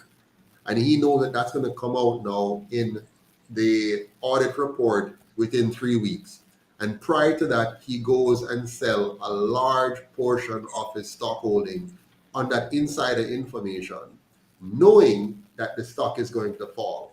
Now, if he does that, that's considered fraud, insider trading, and he goes to jail if it's proven. Now, worse than that, he's in a position to cause the stock to fluctuate. He can release damaging information that he knows to be false through one of his journalist friends. And then what he does, he sells at the high, gets his journalist friend to put that information out. The stock then falls temporarily. He then buys back the stock at the depressed price because he has insider information.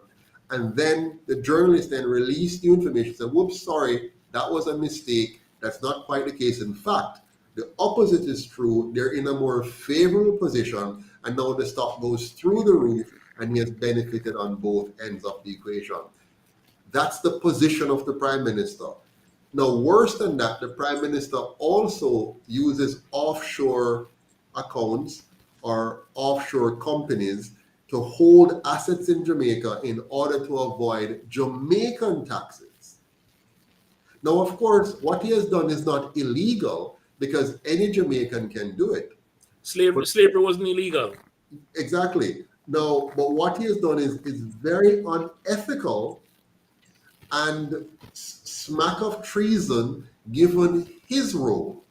He has been a lawmaker in Jamaica for all of his adult career. So while you and I, Sir Winston, when we left college or university, we went and worked for a living in industry and build up ourselves there. He went from university straight into politics for the most part, probably a 1-year difference, working part-time or full-time for Mr. Siaga before. Then he has been in politics. He's been a lawmaker all these years. And over these long years of being a lawmaker, he chose to arrange his finances in a way to defend himself against a failing Jamaica, to defend himself against a failing Jamaican dollar, to defend himself against Jamaican high taxes, while being a lawmaker, demonstrating he actually has no confidence in the government of Jamaica, in the economy of Jamaica, and in the direction of Jamaica. Very telling indeed. Very, very telling. And when you look at this trend that has emerged over the years, where the Panama Papers spill the beans on all these well-to-do persons hiding monies and dodging taxes, and we number among those. Imagine that. Yes. Now, for my leader, the leader of my country, to avoid paying taxes while I have to pay NHT, NIS, income tax, and GCT, special consumption tax, ad valorem tax, property tax, and because he's leader of the country, he's not paying any of those things because we provide him with all his means. And even his property tax, he was late on from one report. What are we supposed to think of a man like that? And we hail him as a great leader, as someone that is caring for the country. My taxes are up By to the way, date. let's My be taxes are up to date. clear now. Let's be clear. Yours are too, right? Yeah, my property tax is paid. We're not picking on the prime minister, by the way. No, the prime minister is just the latest iteration of a long list of politicians that have benefited at the expense of the Jamaican people. So whether it is from the beginning, the first premier was Norman Manley. Yeah. Prior to him, we had Chief Minister Bustamante. The first Prime Minister was Bustamante. And then after him, you had Sangster and Shearer and Seaga and Manley and Patterson and Golden and Simpson and all of them, right? Right down to Andrew now and the aspirants of Mark Golding and Peter Phillips, all wanting the big chair. But all of them have followed this trajectory, and none of them have ever done what the UIC is doing now. None of them have ever sought to educate the Jamaican people to see the trickery to which they have been subjected. None of them. Have you ever seen any of our former prime ministers to the prime minister today explaining to the Jamaican people what the UIC has explained and then taking steps? Now, we have not been elected to do anything, but they've been elected. In the 1980s, Mr. Seaga had a case where the PNP did not contest the elections. And so he had every single seat in the House of Parliament. The super majority he had. He also had the ability to appoint everybody in the Senate, even if he created some so-called independent ones. He had full control. So if Mr. Seaga wanted to do the things that the UIC is talking about, if the JLP wanted to do the things the UIC is talking about, they had the power to do that because they had the entire government to themselves. If the PNP wanted to do what I'm talking about, they had the longest unbroken chain of being in government, 18 and a half solid years, including some serious supermajorities. And they did not use that opportunity to make the changes the UIC is talking about. If they have never done this over 80 years, who would be foolish enough to think that they're now prepared to do it today? Mr. Barnett, before you go, sir, please say a word or two on the matter. Thank you, Mr. Patterson. I am very excited about some of the provision, or most, if not all of the provisions within the UIC proposed constitution, especially relating to the ownership of property, and the protection of property rights. For too long, a lot of Jamaicans deemed in a very unkind way when they seek to own property or to find proper housing solution by going out and taking up residence on land which is not utilized, and they are called squatters. Within a UIC government and constitution, those rights would have been protected. Individual would have the right to own land, and that is something that is much needed.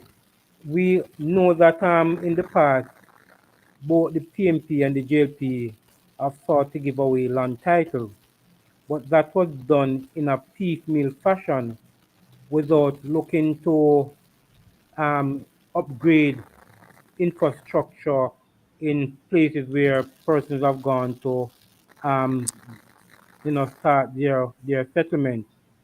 And I think that is something that the UIC, well, I know that it's something that the UIC is going to be looking at to ensure that proper infrastructure is put in where there's any new housing settlement, and to ensure that there's a clean and orderly society. So I'm pretty excited, and I'm hoping that the Jamaican population who are viewing this live now will continue to support the UIC and in sharing, and with other persons within their community and friends, so that the word will spread, and over time, there are more persons joining on to give us the support that is much needed. Well, Mr. Barnett is not even to give us the support in this, to support themselves. I mean, I'm very fortunate in that, unlike many Jamaicans, I own land. I own a lot of land, relatively speaking, compared to most people. And I had to work hard and buy that land. But the truth is, I bought back land that already belonged to me. You're holding land that is already belonging to you. But not yet. I'm holding. Okay, thank you, Sir Winston. Because here's what I go on now. None of us in Jamaica own any land because we're being forced to pay rent for that land by virtue of property tax. That's number one. Number two, we're being forced to buy back tenancy on that land when the land already belonged to us, because it is land that was stolen. If I steal land from your parents, that land belonged to you. And the government of Jamaica has withheld lands that was stolen from us and is asking us to buy back that land. The UIC is committed to giving back that land to the people. We're going to give you back what belongs to you, free and clear, free of charge. That land must be returned to you. If anybody understand that, if Jamaicans were to ever understand this one plank, this one principle of the UIC, we wouldn't have hands to fill out membership. We wouldn't have go ahead, Mr. Wright.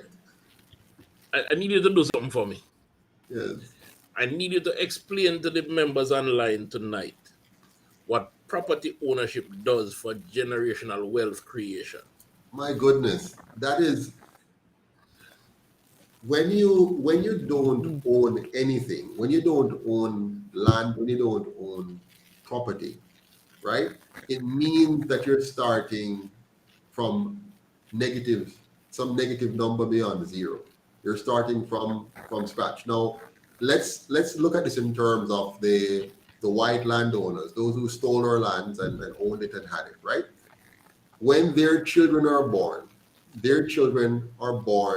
into a family that already has property. With property, you are in a position to, for example, you can, if you wanted to, you don't have to do this, but you could borrow money if you wanted to, against your property to build a business, if you wanted to. You have security of tenure. You're not looking now you're not paying rent for years to somebody else before you, instead of building up your own asset to own for yourself. You have security of tenure. You are now in a position to grow from where you are further on. Now, for the average Jamaican who born comes to nothing, a large portion of their working years are spent trying to pay for a piece of property or a home, first renting and then trying to buy if they ever get to that level. So not having property puts you behind tremendously. Now you have nothing to transfer to your children, and your children have nothing to transfer to their children. And so every generation, for the most part, is starting at zero or behind zero and cannot catch up. Those who have the assets from day one, they keep multiplying it. When you have assets initially, every generation is multiplying that asset. Of course, some are foolish enough to lose it. But those who don't lose it and build on what their parents and their grandparents left for them, they're now building on top. You're not starting at zero. So you keep building and building and building and building, and you're getting wealthier. My children, for example, unlike me, when I come, I get nothing. My parents gave me nothing, no assets, for me to build on. I had to go to school, learn, get a job, make good decisions, create wealth, if you will, and use that to purchase and then to build on top of it. Now, my children, on the other hand, they're not starting from zero. I am going to be transferring to them the wealth I created in my own generation. They will build on that, and just imagine if they don't waste it or lose it by carelessness. If they now pass this on to their children, so it's now more than doubled, right? Because if they just double it, let's say they double it, so it's twice as much, and they pass it up to the next child, who now gets double what I have, and they pass it on to the next child, and that each time it's compounding, compound interest, right? Each time it's compounding. Right. Beautiful.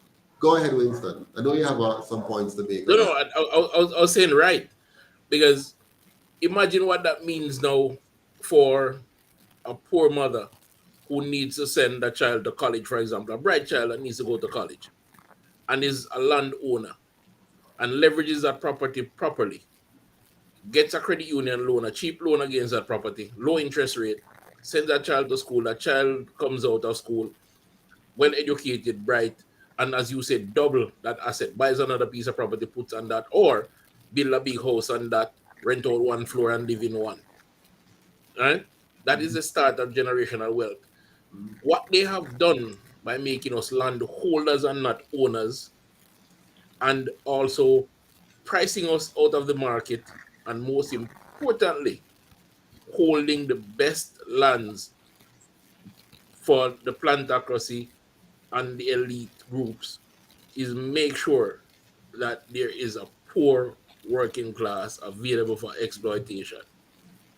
Absolutely. Simply put. And we need to be clued into that. The UIC land plan solves all of that. What we have is generational poverty. Exactly. What UIC will create is generational wealth. And this poverty is engineered. Absolutely. Now, what, even the whole idea of a mortgage, Winston, if you had a properly run economy, you could build your house without a mortgage. You could build your house free and clear. Now, I'm telling you something that I have done myself. With all of the negatives that they have built in society, I was able to build my house without a mortgage. Right? Now, it wasn't easy, but just imagine if they weren't cheating you. For example, when I buy my land, I have to be paying property tax on it, right? Before I build anything, I have to be paying property tax. I have to be working against inflation. So as I get my salary, inflation is eating it away at the same time. Yeah. And if I borrow any money, because I build businesses, if you borrow money, the risk of loss and the high interest rates at times and whatever you have to deal with. So all of these factors are there working against you, viciously working against you. And if you notice in any economy, it's only a small number of persons who break out, who break away. The system is designed to oppress you, and so the majority suffers from that oppression. If the system was not designed to oppress you, for example, in Canada, because they have a more mature economy where more people in Canada are educated than not, while in Jamaica, more people are uneducated than educated. So in Canada, when I went there, I was able to move much faster up the economic ladder because I was aggressive and ambitious and they say I was bright. And so I could progress very fast up the ladder. Here in Jamaica, no matter how bright and ambitious you are, the level of oppression in this country, from the banking difficulties, from needing politicians to give you a bly here and there, to the connection issues, the poor electricity, the poor internet connectivity, the poor roads, the poor job, finding workers, so hard. So they make life here so difficult that only the most well-connected, politically connected, linked with the whole politics and the PSOJ elites, they get whatever little break. I see people in the PNP right now. There are some people in the PNP, some young aspirants over there. They must suffer. They're still in the party going on, but they're suffering because for them party in the power right now. So them can't get the bly what they would get normally if their party was in power. So the moment they're re-elected, the same thing going to go on because they're hungry. The country is designed for those who are politically connected to get ahead. Those who are not politically connected are shoved to the side. And that's why they're afraid of the diaspora, because those of us who go abroad and make something of ourselves and have a few little dollars left to be able to inject into Jamaica and change the system, they're afraid of us, completely afraid of us. And that's why the UIC has been very, very active in telling the diaspora, come and own this movement.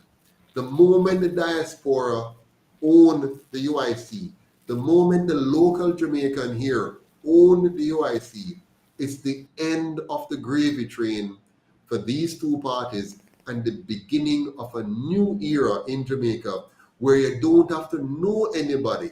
You don't have to be connected to any politicians. You don't have to go beg any politicians anything.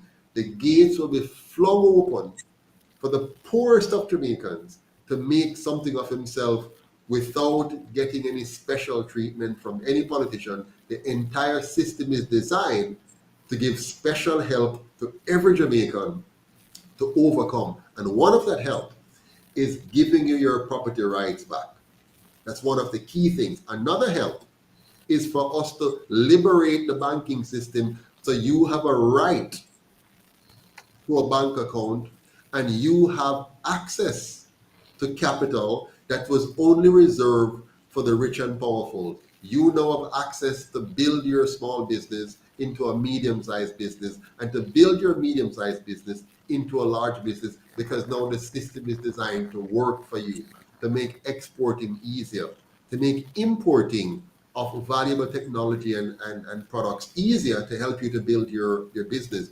You now will have access to an education system for your children that empowers them with the knowledge they need, not to be simply seekers of jobs, but to be innovators, creators, and inventors, people that can move Jamaica beyond the menial way we're living into modern industries, including water harvesting, including organic farming on an industrial scale, including renewable energy on a scale that will reduce our import of foreign oil and increase our own ability to generate cheaper energy for our local productions. That's the kind of Jamaica you want, not the one where some politicians get elected to control you and control your economy. You want a liberated economy One that allows you to reach your maximum potential and not be hindered by politicians. Now, if that isn't something to look forward to, especially if you're a family person, if you're a patriotic Jamaican, then nothing else is. The fact is that eminent domain laws and other restrictive covenances, they're not new to Jamaica. They've been around since the Plantocracy to do exactly what they do today. Limit who can harvest the economic potential of the country. We need to get away from that. And that is why the UIC says that for us to get anywhere as a people, we firstly need a constitution for the people, by the people, that opens us up to the opportunities of the nation. Paraphrasing, of course. Yes. And we need to see that. We need to see that only the connected few benefit and has benefited even as far back as the slavery days. And it continues today because all they did was change the white faces for darker ones. Mm-hmm. Now the UIC is truthful about the way forward and open and very transparent. And I support and I believe. So I'm asking the persons here saying, true, big up, heal, yes. Hi, Jonathan Ryder. Wishing you a good night. Like the content. Tell your friends. We're on Instagram, Facebook, Twitter, WhatsApp. The person, John, who wanted a debate but didn't want to hear action and not academics, join our WhatsApp group. You'll hear that. But like the content, share the content so we can beef their algorithm that is holding us down. Most importantly, persons will now hear about the UIC and the UIC's plan, because we need to be in everybody's home, on everybody's computer, cell phone, and laptop. Help us spread the word. The UIC vision and mission is for every Jamaican, and this fake republic will destroy us all if everybody's that versed on it. The UIC is coming to defend you once again. And when we do, for the persons who are there talking about protests, I see you in the group, you say protest, but you don't show up for the protest. I'm not talking about you specific, but generally. So let's start here by doing these very simple things that take 5 minutes. And the best protest, you have. Go on it. the best protest that we can do right now, all of us, the best protest. Just imagine if all of us donated $1,000 a month if you're in Jamaica, $250 a week. And just imagine if our friends in the diaspora, all of us, all of you, gave $10, $25 a month. Then you'll see us right across Jamaica. We cannot do it without you. I know there's this idea that once you form a political party, which we have done, then you magically must be able to do everything. You must be able to go into all the communities, go everywhere. All of that takes money. And so if all of us gave a little bit, all of us, right now, there are only about 200 of you who are giving something every month. $25, $50, $10 in US now.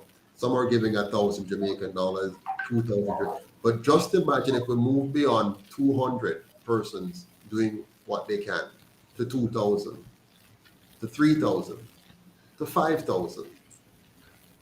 In the next election, just like the last one, when the trumpet is sounded, I guarantee you the two major parties will not get less than the 300 million they got the last time. And they will continue to get what they get right now every month from their source, which is the PSOJ oligarchy. But just imagine if all of us decided that we want this change that the UIC is offering and are willing to contribute even 1,000 Jamaican dollars a month, or $10 US a month, 25 US dollars. I mean, I love donors like Keith Romans, for example, and Rosemary King, and Sonia Mignot, and Emma Gordon, John Price, Elsa. Blay.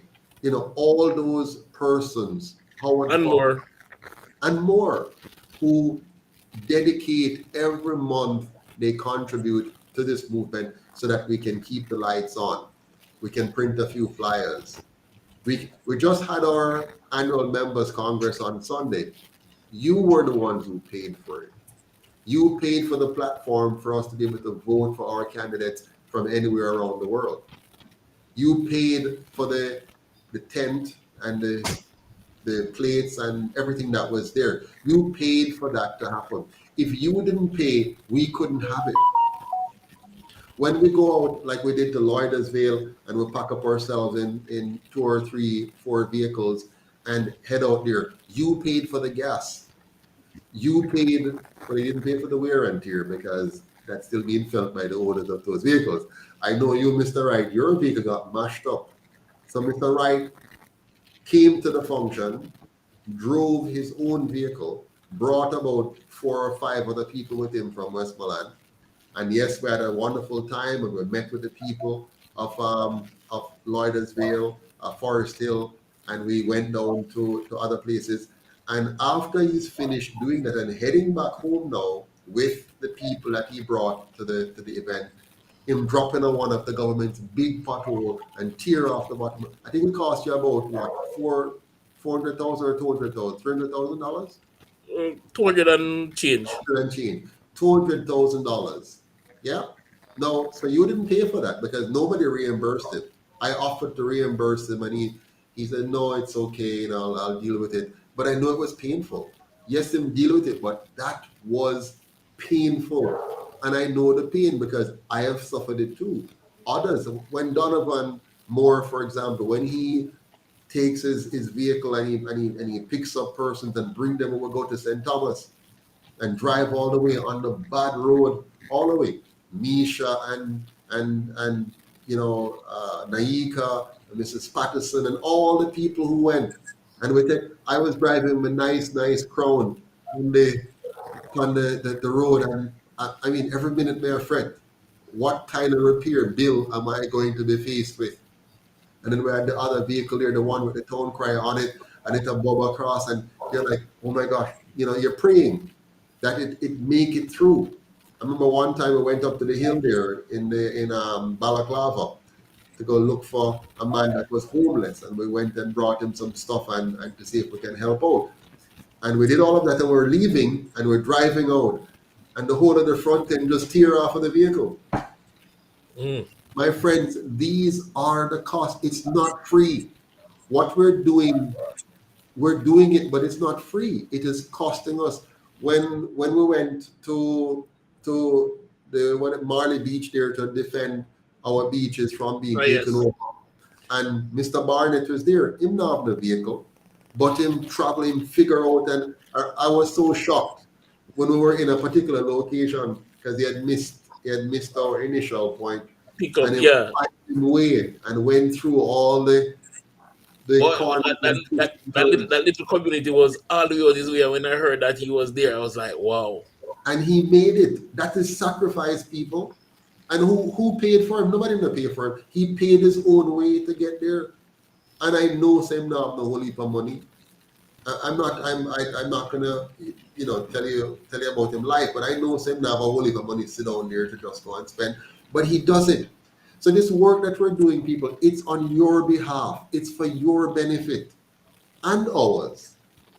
We all of us, I could do something better with my time.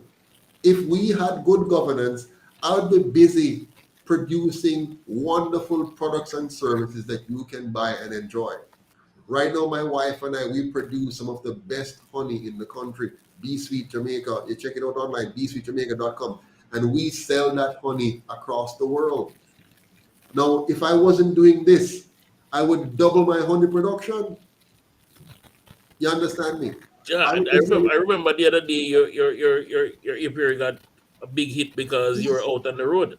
Yes, I lost about 75 boxes because I wasn't here paying attention. That's 75. Let me tell you, each box has about 50,000 bees in it. Okay? Depending on your levels, how many levels you have gone up. Now, I lost 75 of those. each box, if you're selling it on the open market and you break it down from the maximum number of frames and come down to say 10 frames, a box of just 10 frames, one level, between $25,000 and $35,000 for one box. I lost 75 one go because I was busy doing UIC business. I take on my wife and myself and leave our April in the hands of incompetent people who sold themselves as competent, and we went and we lost. Now, I'm not the only one. Misha Earl, who is, does our photography, she makes tremendous sacrifice. Baba Tunde, when he leaves his business and his activities and come, that's a big hit on him. When Miss Rennie, Janet Rennie, leave from Mobay or from St. Thomas, depending on which one she is doing her thing, that's a big hit. When Harper, Mr. Douglas Harper, leave his wife and their business and pack up people in them car and drive them halfway across the country. You understand? Where these people are paying a huge sacrifice to help us. And I know sometimes we think this is just politics. This is not politics. This is about our life, about the future of Jamaica. And we're doing it because we believe, we know that Jamaica can be a better place for our children and our grandchildren. I know some of you have left Jamaica and you give up on it and say, oh, I'm done with that. But there's nowhere like home. Let us secure this piece of rock. Let us make Jamaica the one last free, solid state on the planet. And while they come with all the new rules and laws, digital currency to take away your right to buy and sell, take away your freedom to communicate, censorship, start to force people to take medication that they don't want to take. Let Jamaica be that safe haven that everybody wants to run to. People from Ukraine, Yugoslavia, even America. Let Jamaica be that beacon of hope and freedom that stands as a shining light, as a monument of liberty to the rest of the world. Let us show the world what good governance looks like, what the best system of governance looks like, a non-partisan constitutional republic, not like the dog warfare, tribal warfare that we see in America or in the UK Parliament or what we have now in Jamaica, but a new Jamaica, a Jamaica where we no longer argue about our tribe, but we stand firmly for good governance at each and every level. My friends, I wish you all a good night, and I thank you for joining us, and I look forward to our next time together. Take care until we meet again. All the best.